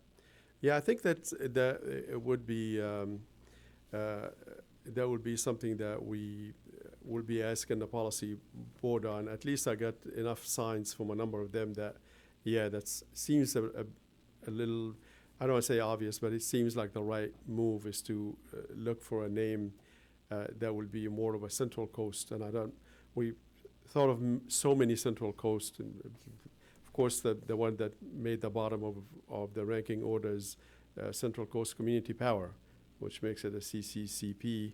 And for obvious that sounds reasons, familiar. That's an old acronym, isn't it? Yeah. Hammer and sickle is the. Or So instead of a geography-based name, call it the best CCA or something like that. Mr. Osmer, I think you had a question or comment? No, I was going to move approval. I was just thinking, if we'd done this backwards, we could have saved a lot of time. You mean by naming it first? No, the last item was on a philosophy. Now we have something that's actually where the train is moving along. So I'm definitely in favor of this because we've already made some representations to these places that we have to It's a good point. maintain. But So- you even though it may be an out of order, you still want to move the item, correct? Yes, that's Okay. right. Yeah. Comment? We're looking for a second, but comments can continue, Second. of course. Yeah. Thank you, Mr. Groot. I just have a question. You were mentioning about the wind power. Is that in the coast in the Central Coast, or where is it at? I think you're referring to the offshore wind, and that is something that we already signed an MOU yesterday, actually, to work with a company that will be leasing and trying to place some offshore wind, and they're hoping to bring that by 2026. So we probably going to engage into contractual discussion with them. I was talking actually about just on-land wind. It just now we have more footprint. Maybe there's an area over there along the 5 counties where there's some wind blowing. Unfortunately, it's certainly not as good as the Altamont Pass or down in other areas in Southern California, or where you can get a really good wind that you can put wind generation. Wind is definitely less. I'm less optimistic about it, the on-land wind that is not offshore, than I am about solar plus storage. Thank you. Good question. Please, Mr. Kimball. Thank you, Chair Byron. Mr. Hibachi, I was just hoping you could speak to the sufficiency of the existing procurement contracts with the addition of these new regions, whether that then means needing to have additional RFOs to bring on additional capacity to support these communities, and how that times out with bringing them into the MVCP world. That's a very, very good question. I mean, as we are discussing the addition of these jurisdiction, we are reviewing the RFO, and now instead of having a list of 4 developers that we were going to be talking to, along with Silicon Valley Clean Energy, we have expanded that now to 7, because we, in anticipation, because these resources that we will be contracting for won't be online until 2022, 2023. By then, we have the additional jurisdiction that we need to serve. We also are talking to Silicon Valley about the split. Initially, when we went out with the RFO, we were talking we're going to split whatever we contract for 50-50 between us and them. We're now talking about, well, maybe a different split. When we bring in 3 more developments, maybe we're going to split it 60-40, because they pretty much holding steady to their size. They're actually anticipating to lose some to direct access. Meanwhile, we're anticipating to increase ours by 50%. So we may need to have a different split between the two of us. So yes, it's definitely on the back of our mind. Obviously, we have not started negotiations yet. We're still going back and forth with paperwork with those 7 companies, and by September, we'll have a sit down with them. Will be our initial sit down. Then it will take us several months after that to conclude negotiations. By September, we'll know for certain that we have those jurisdiction as part of Monterey Bay Community Power.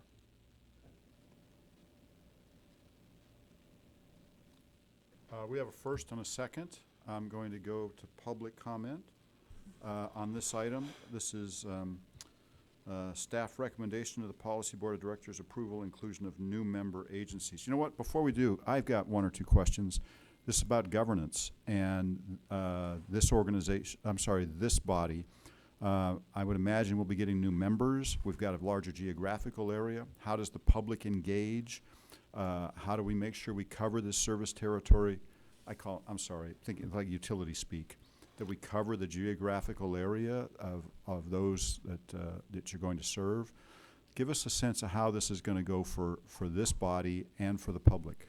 Well, just in terms of governance, the direction that we got from the policy board last meeting was we want to continue the same approach that we have used in the past, which counties get a seat, cities above 50,000 population get a seat.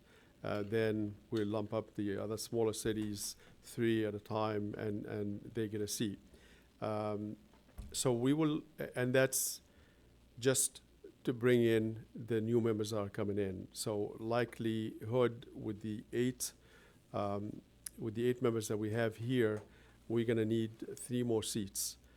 If the city of Santa Maria comes in along with the Carpinteria, we're going to need another seat. So we could end up with 16 members on the board, both for the policy board as well as the operation board. So do the math for me. So is that 4 more seats? Yes. 4 more. 4 more seats on each board. And the direction that we also got from the policy board was, let's form an ad hoc group that will take a little time, think about, is this the right governing approach? How the other CCAs are functioning, especially the ones with the 20, 30 members, and we have a couple of them at least with 30, 40, not 40, 30 some jurisdictions. So what we will do is to work with that ad hoc group, bring in 3 proposals perhaps as to maybe that's the way we should do the governing, and then allow the policy board to decide on which way would be the best way to go. So that is at least what we're going to do with the governing. The second question is, well, we're going to have folks down in San Luis Obispo, Santa Barbara.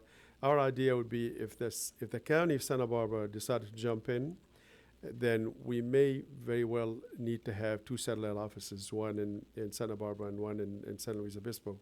If they don't, then at this point we may just have one single office that will be covering both jurisdiction. We haven't made a final determination on You're going to that. have a regional office, at least one. Yeah, with the idea being that the staff that we need down there is going to be the staff that will deal with the community.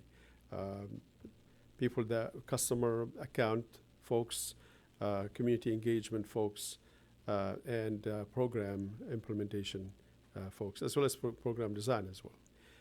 The people that will do the power procurement, the people that will do the finance and general admin support work, those will stay here. So that's just the general approach that we are having. And somebody was down in San Luis Obispo, by the way, yesterday and the day before, Mark Adado, and he looked at a couple of offices down there to house to begin with 2 people. We'll increase that to 3 as we go into next year. Then once we find a permanent office, we'll decide on what the right size for the staff that needs to be there to cover both counties. All right, so that works great for the operations, the staff, but what about this board? I mean, I don't thank this board lightly for all the efforts they make to get to this meeting every month, and the distances they already travel. We may have further distance, and how do we make sure the public engages from these these further distances? Yeah, yesterday we had 2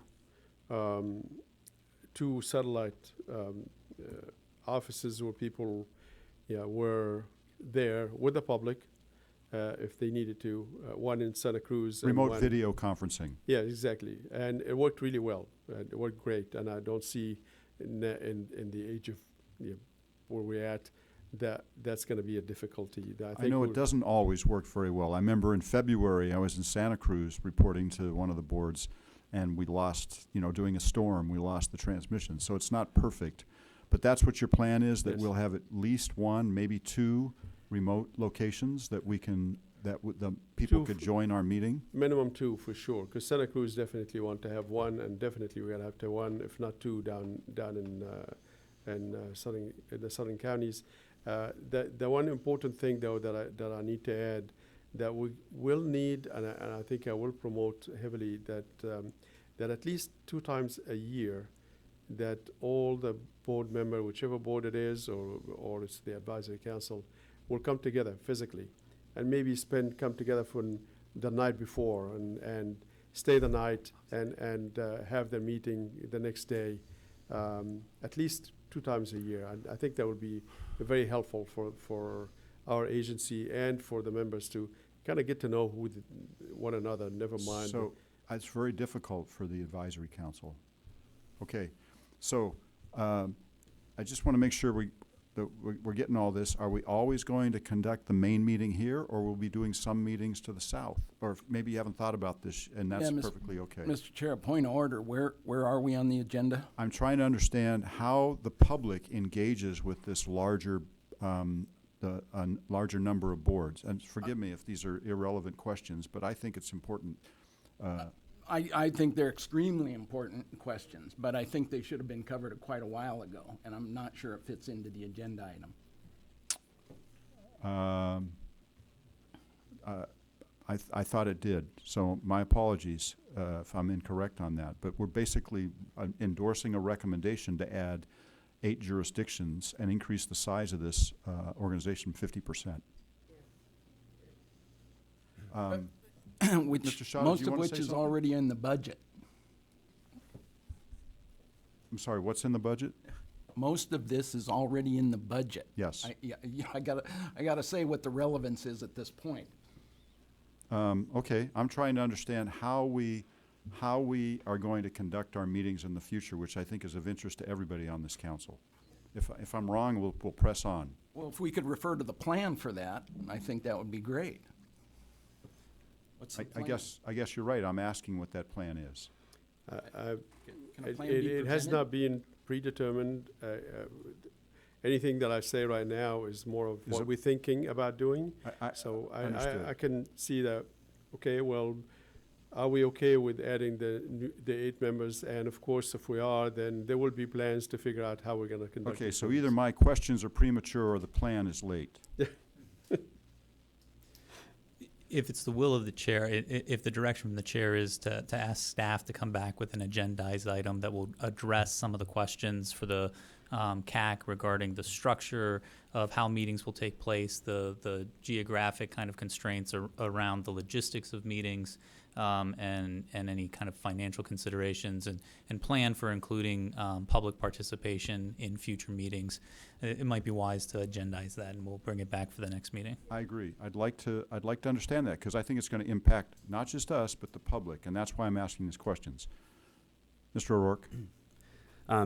Yeah, first of all, I am sympathetic to Mr.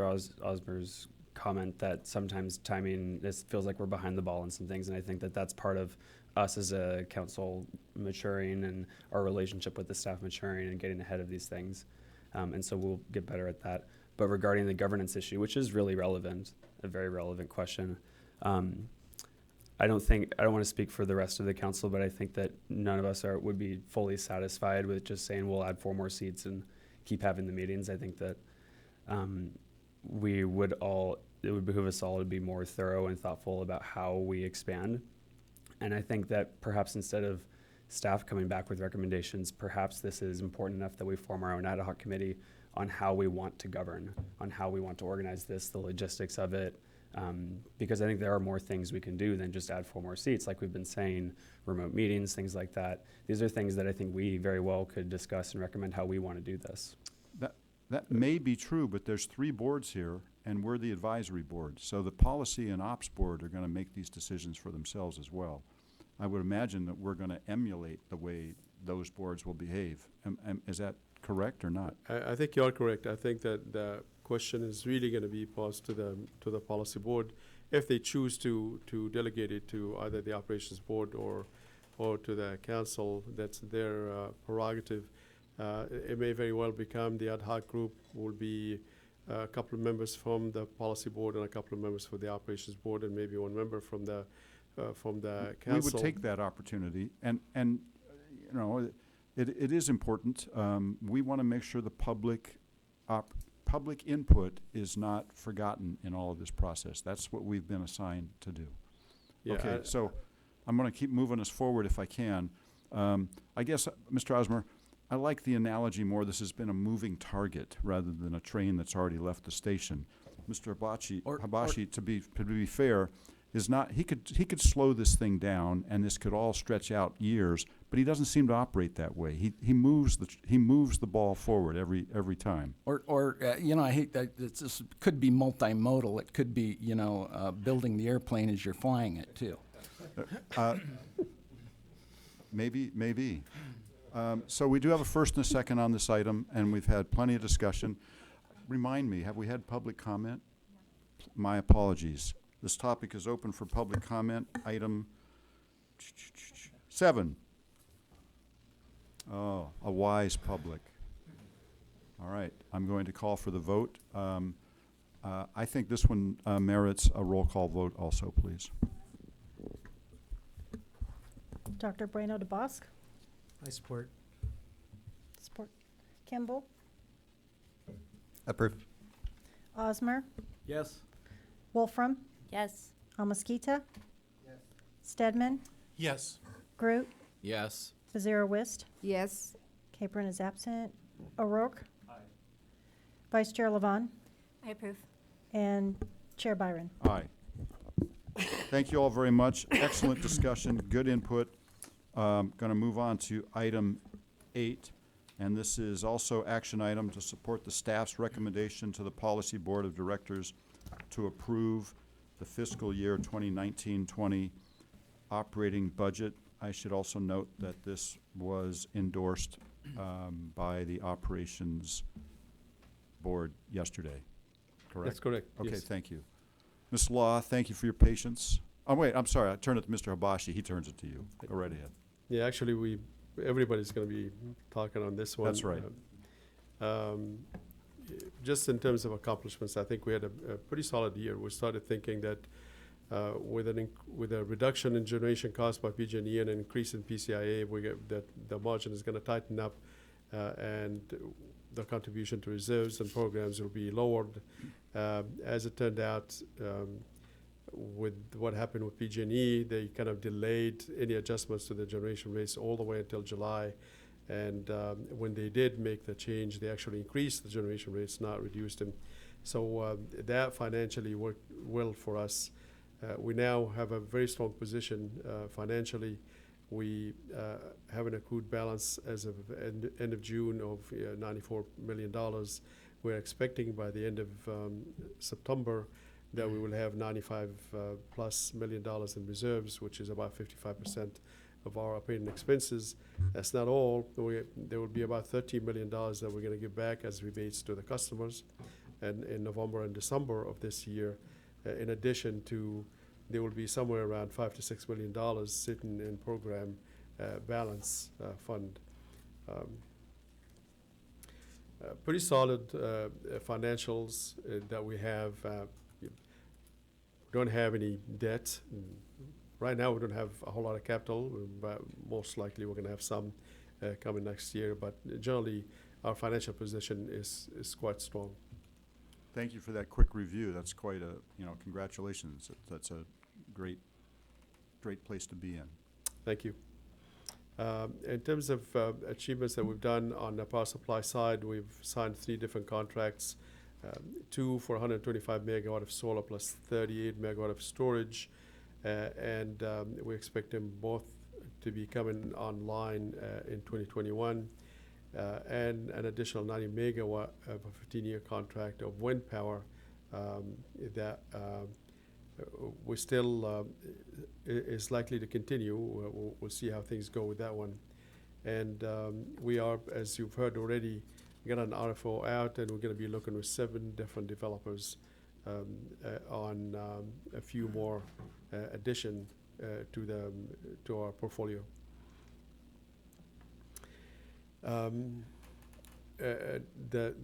We got about 96% participation rate, so it's about 4% opt-out, which is one of the best of all the CCAs out there. Our customer count is about 272,000.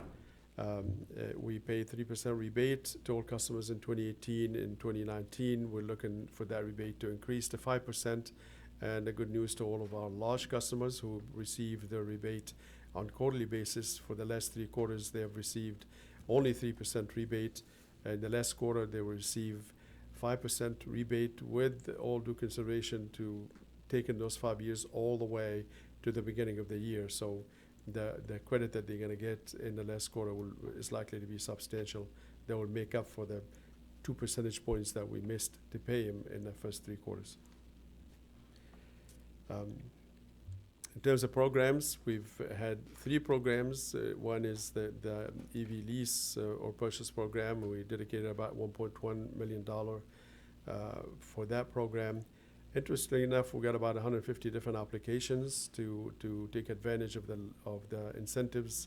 And I'm told, which is really interesting, that only probably about 15 of those will actually go out there to the dealerships that we are working with and cash that incentive. And as it turned out, the majority of those folks eventually go shop around, and they find that it's cheaper for them to buy electric cars in the Bay Area, even if they have to forego the incentive that we give, because apparently things are considerably less expensive in the Bay Area for electric cars. Must be the only thing. Yeah. Yes, which is actually I find to be fascinating and a great thing to have, which is we are out doing the marketing and getting the customer to act, and they are acting and they are buying electric cars, even though they're not taking our money to do that. The best of both worlds, I would say. And that we of course have that program with the CEC to spend about $7 million on putting fast chargers all over the 3 counties. We're gonna try to do our best to see if we can expand it to San Luis Obispo next year. CEC, we asked them if we can. They said no. So we're gonna go back and see if we can figure out a way to include the Santa Barbara as well as San Luis Obispo. And of course, this Project Sunshine, we dedicated $100,000 working with Grid Alternatives to build or to contribute to the building of 20 different systems. All of them now have been people took advantage of that opportunity, and except for, I think we still have some money for folks in Santa Cruz who for some reason don't want to have free solar rooftop, and there's still 3 applications for people if they live in Santa Cruz and want to put a solar rooftop, and if their income is below a certain point, then they can apply for it and pretty much get that system for free. Can I ask a question about the electrical vehicles? Yes. I noticed that is during the harvest, there are a lot of the agriculture, they have trucks and they leave the trucks on the whole day to refrigerate their vegetables. There is any program that for electrical vehicles, for trucks or whatever that could help on that? Because it's a big impact. I mean, yes, they're not supposed to idle. Some of those have auxiliary power units, which are separate and distinct from the engine itself, and those may be permittable, but diesel trucks are not supposed to idle over 5 minutes. So how big's the fine? How big's the fine? Well, we don't enforce it, the state does, and that means that it doesn't get enforced. But if you do see one, you can call the state and let them know. Most of these problems are around long waits to get in some of the refrigeration areas, such as Del Monte. You'll see trucks lined up for blocks. And we've actually gone out and reminded folks that they have to turn their trucks off. It's very difficult, though, during the winters when it's really cold and they want to keep heat on, or in the summer when they want to refrigerate or keep the air conditioning on in their cab. They'll just let the engine run. yeah. But we have done some operations, and we could certainly partner up with Monterey Bay Community Power to have shore power at the facilities where they unload the trucks and load them. Not too many trucks overnight here. They come in, drop off produce, or they pick up produce and go elsewhere. So there's an opportunity. They shut the truck off, they plug into the dock, and they keep everything cool while they're loading, because that's very important. Yeah. As normal test that keeping perishables at low temperatures is paramount to freshness and preserving the Okay, food. members, I'm gonna suggest we get back on topic here, okay? In the interest of time, we'll get back on the fiscal. Go ahead on the budget. Now I'm gonna ask Peter Birch to step up. He's gonna talk about the budget for the communication and programs. It's gonna be followed by Dennis, who's gonna talk about the power supply. Rob is gonna be talking about the legal, legislative, and regulatory. Then finally, Tiffany will come in, and she promised that in less than 5 minutes she'll be able to present the entire budget with all the numbers that goes with it. Thank you, Mr. Bossy. Good evening, Chair Byron and Co-Chair Lavon and council members. I'm going to run through this quickly. Quick review of the initiatives that we hope to fund with the proposed budget, starting with marketing, communications, and outreach budget. We'll be spending a lot of time, as you know, putting time and effort into the continued Central Coast unification, and that effort really can be broken down into 2 facets: the successful enrollment of the cities of Morro Bay and San Luis Obispo and all electricity customers there, as well as continuing to support the expansion efforts for the remaining cities in County of SLO, as well as Santa Barbara County. We'll be employing the same tried and true tactics that we used up in this neck of the woods for enrollment last year.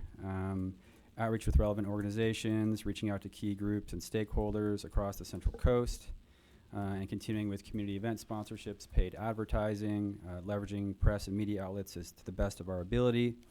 And in the online realm, developing a social media campaign that supports all of our other efforts, and also putting out an RFO for video content to create some compelling and informative content to get out online.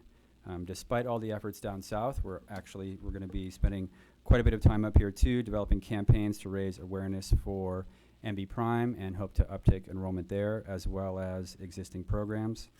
And around this time next year, we'll be putting the finishing touches on another round of enrollment for the remaining cities in the County of SLO as well as Santa Barbara County, and continued investigation into services and software that will help the accounts team do better reporting and more robust reporting to deliver more value to our customers.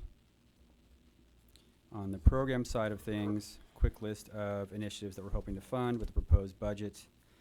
Tom mentioned Cal EVIP earlier. That program promotion is just starting and will begin formally accepting applications on October 1st. You all know that we did our first electric vehicle incentive project this year. We learned quite a bit, and one of the key learnings from municipal and commercial accounts was they would greatly benefit from incentives that could be applied to medium and heavy-duty vehicles. That was sort of alluded to in the recent conversation here. So that's something that the programs team is definitely going to be looking into. Mr. Bossy also mentioned the critical facility microgrids, and the programs team researching maps that show areas that are at risk, high risk for wildfires, and overlaying that map with critical infrastructure maps and trying to identify areas that have critical infrastructure which could be at risk during the PSPS, PG&E, public safety power shutoffs. 2 grant programs are being investigated as well to benefit agriculture and housing, and we're also putting some finishing touches on marketing materials and our outreach strategy and bringing forth the learnings that we had from our first round of energy programs this year. Future opportunities for the programs team, continuing to investigate storage demand and response, as well as continuing the overriding goals of electrifying the transportation and building sectors. That's it for my bit. Any questions? Questions, members? I have one. Did either of these budgets increase as a result of being a little more flush with cash than were originally planned? Or did they stay the same? Defer to Tom there. Yeah, I think they certainly have. Initially, we were not expecting to budget as much for programs. Of course, now we do because our revenue have increased. As a matter of fact, we will have roughly about $10 million in the program fund. We just, this year, we decided we'll spend about 40% of it because we're really still trying to figure out which programs and how successful they will be, and that usually takes time. Program penetration is not an easy thing. You always have to find the market, and you always need to find the right customer for what you're trying to do, and trying to do the things that need to be done that will bring in the highest reduction of greenhouse gas relative to dollars spent. Our intent is every year we're going to ratchet the amount of money that we want to spend out of the program fund. So if the balance in the program fund next year becomes $20 million, then we're going to be spending 50% of that instead of 40%, and that would push the spending from 4 to 8 to 12 and so on, until we find that right balance where we've doing everything that we could without actually pushing money down the drain, so to speak. Well, it's not going down the drain, it's just not getting spent yet. Yes. And can we expect that as a result of the growth, that we'll see at least 50% larger budget in these 2 programs in next year? Absolutely. It's going to be more likely more than 50%. And because I think this committee is interested in seeing both of these probably increase. And trust me, there's plenty of people already in San Luis Obispo and Santa Barbara already calling saying, when are you going to do this program with that program in our service territory? Yeah. I have a question. Under future opportunities, could you expand on storage demand response? I probably have to defer to Tom there too, not being on the programs team. I'm just giving a quick update on their behalf. One thing I can say though is I know they are planning to provide a much more thorough update to your team in September and October. Yeah, for example, what we've been talking about, and there were some batteries that will be sitting on people's properties as a backup supply. Those actually could be used as storage as well as demand response capacity that we could use during hot days when the California ISO is saying we need capacity on the system. That would be a good time for us to discharge those batteries, knowing that we will be able to charge them again later on. That's clear. Thank you. Sure. Yes. Does that include putting solar or just the batteries?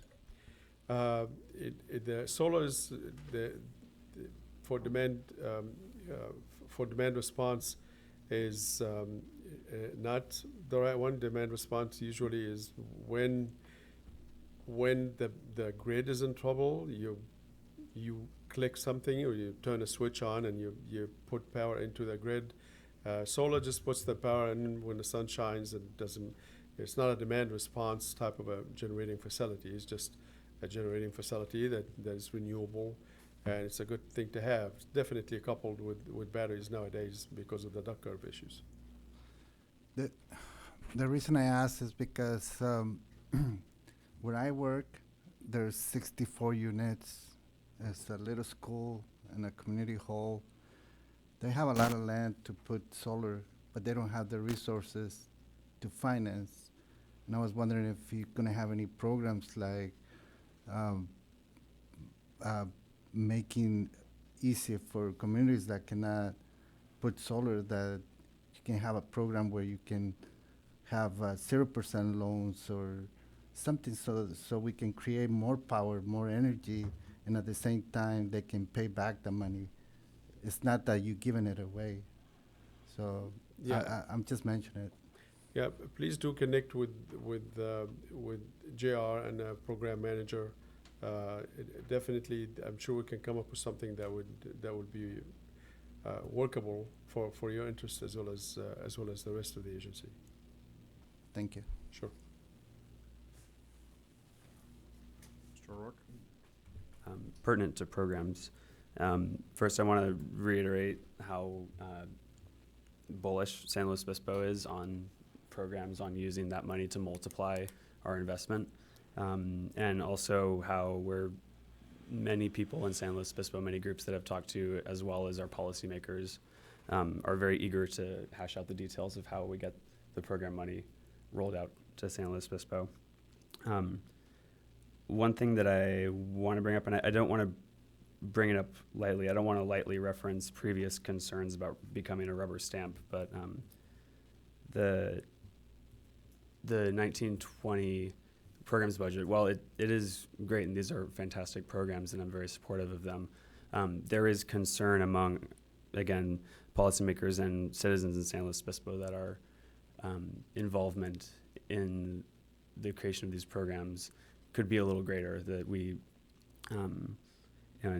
as well as other members on this committee who have asked about certain programs for here and there, maybe are concerned about the rubber stamp effect. And I do want to remind us that when this council was first conceived about a year ago, the primary purpose of this committee was to review and be involved in the development of programs. Our purview was everything else as well, but that was the primary cited one, and you can go back to all the documents and look at that. And so I want to not lightly echo previous concerns about the rubber stamp, becoming a rubber stamp on programs. Okay. Any other comments before we move on? Mr. Barris, thank you very much. Thank you, Peter. Dennis? Mr. Chair. Mr. Osmer. And I think just to follow up on that, I think the program should occupy a greater amount of our budget, and I think at a minimum we should have a menu in front of this group from the staff about what are the possibilities. While each of us individually may be able to communicate what a good program might be, I'm still not seeing the path to this committee reviewing those things. So I think it's time maybe for the next meeting to have at least some sort of menu. It's certainly within the realm of possibilities. Can I respond very quickly? One of the things that we were planning on doing tonight and decided not to, because we think it needs a little bit more work, is to share with you the strategic plan for electrification. It's something that you've already approved a while back and we've been working on, and it's now pretty much the final draft from the consultant is in place. And the question was, do we put it out tonight with everything else that we needed to discuss, with the understanding that still a few things we were discussing with the staff at the staff level, and I've decided that's not a good idea. I'd like to give it as much time as you possibly can give it, and that's going to happen in September. You will have the strategic plan for the programs, and I would like at the same time to kind of give you a ranking order of what we think are the low-hanging fruits, and followed by a little tougher to get, and we'll discuss that in detail with you. Then eventually that will decide on what the list of programs going forward will look like. Yeah, no one can accuse you, I think, Mr. Hibashi, of withholding information. If anything, you keep it coming at us fast and furious. So I think we yield to your decision on when we get that information. This council, though, has expressed a lot of interest in seeing it. Go ahead, Mr. O'Rourke. I appreciate your response, and I look forward to continuing that conversation in depth. Sure. Mr. Osmer, I think we should also consider it's the policy board that sets the percentage for the budget. So you're talking about the ranking or prioritization of programs. We should maybe be pressing the policy board for a larger percentage than 2%. Yeah, certainly, and I think we should do that in the context of what the programs are. Okay. Not to jump ahead of what Tiffany's going to be putting together for the policy board, but we've again shifted from looking forward from budgeting 2% for programs and splitting the net between reserves and rebates to now doing our own revenue requirement. And I told her in the revenue requirement for the future years after this year, put in 3%, and that's just a placeholder.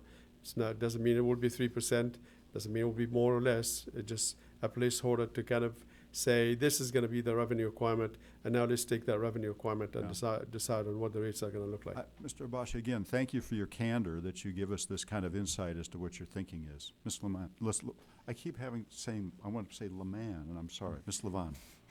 Thank you. I would like to challenge this council over the next few months, since we kind of have a year now until the next program's budget is developed, to go out to your constituents and come back to this council with at least 2 different options or suggestions for programs that we could suggest. And I think that would alleviate our sense of rubber stamping. It would give us a little bit more of a hand in the dealings, and would also fulfill our obligations. Thank you. Thank you. Okay, I'd like to move on if we may. Dennis, please. Good evening again. So for the power supply budget, we've forecasted our cost to be $190 million this year. Just pausing there. Last year it was about $179 million. Part of that is because we're adding 2 more cities, so we're procuring more power as a result. Also seeing some upward pressure on our resource adequacy costs. Last year it was about 11% of our total budget. This year it's about 14%, and this has to do with a lot of the reliability concerns going on and more CCAs out there having to procure. And this is an obligation that's imposed upon us, correct? Correct. It's not something we have a lot of latitude with. Correct. The resource adequacy, we are told by the California Public Utility Commission that we have to purchase this much power each month, resource adequacy this much month, and then we go out and have to meet that obligation. All right.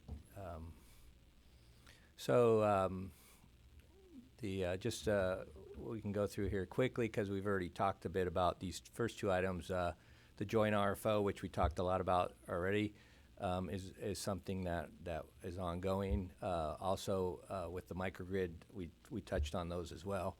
The other item that we had entered into a cost-sharing agreement with 4 other CCAs, all our neighboring CCAs. This is an effort for us to collaborate and work together with our neighboring CCAs who all have the same obligation to procure RA. So this is an activity that we're committed to, but to Mr. O'Rourke's comment, we're collaborating with 4 other CCAs. It's a bit more challenging than just one other, but we all are committed to being efficient with regard to meeting this obligation by the state. Regarding some initiatives that we're going to be working on in the next budget cycle, I'm quite excited about this idea of virtual power plants. You're going to be hearing more about what that term means. We actually just talked a little bit about it with regard to the storage and demand response.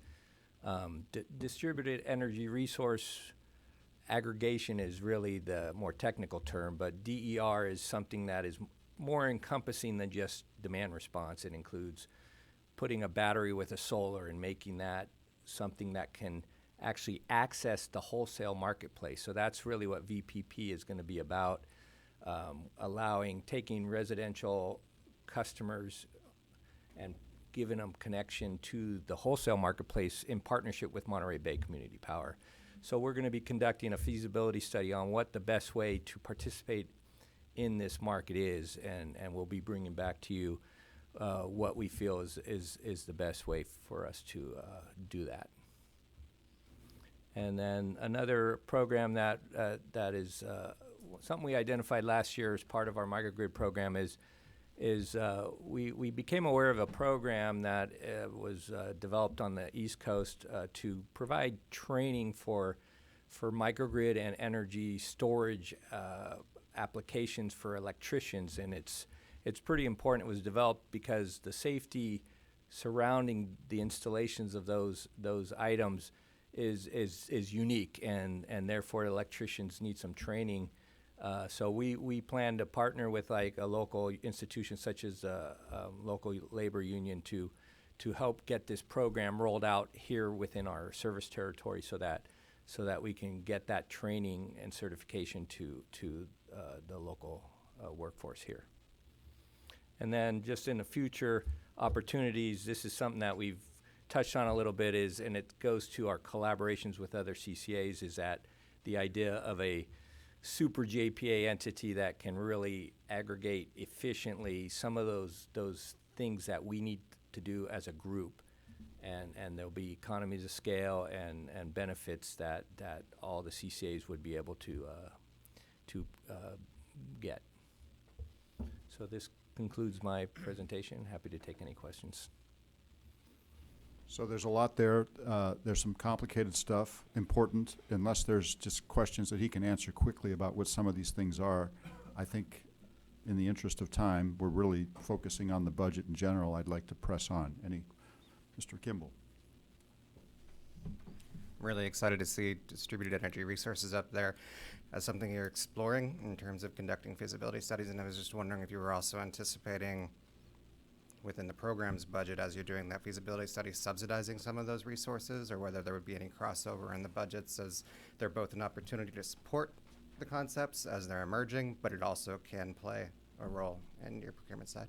No, absolutely. I think it would be a joint activity between the program side and my group, the wholesale space, and it's really marrying those two activities together and figuring out how we can benefit our community and also participate in the wholesale marketplace and conceivably lower our overall cost of energy by participating in that space. Thanks. Yeah, this quickly gets very complicated, but it's pretty innovative thinking on the part of a provider. Mr. Stedman. Thank you, Mr. Chair. I mentioned this before when we talked about the budget. When I look at this, it's like a flyover. It's more like a philosophy because you've got dollar amounts for programs, and I have no idea how many people are involved, what the breakdown is between staff and other resources. It's not that I want to see all the every Excel spreadsheet that went into this. It just sort of would help me identify how much we're investing with respect to costs and resources in the program, so I can get sort of an idea of what the priorities are and where the demand area is going forward. So with this, I don't really see anything except for you've got a different set of line items here, and then you talk about the programs, which is all well and good, but I'm having a hard time linking the two. Just to try to help a little bit, the $190 million that Dennis spoke of, this is all wholesale side of the business. Some of the programs that we will be sharing with you when we talk about the electrification strategic plan, as inclusive of DER and virtual power plants, all that is going to be coming in when we present you with the electrification strategic plan, and we'll be able to say how much money we'll be dedicating to this portion of it, to that portion of it. At this point, when it comes to just approving the budget, the number that you see, the $4 million something, that's not a bottom up driven number. This is basically, we said, let's look at how much money we have in the program fund, and let's just make an assumption that we're going to spend about 40% of it, and the 60% will move into the next year, and that's how we came up with the $4 million. The allocation between the programs, we need to wait until we give you the list of all that we want to do for the electrification strategic plan, and we'll go from there. Thank you. Okay, before we go to legal, I really failed. We should have taken a break at 8, just kind of typical. I want you to kind of expect that we can always break about 2 hours, and I'm sorry that we're late. So I'm going to suggest we take a 5-minute bio break. So we'll adjourn for about 5 minutes.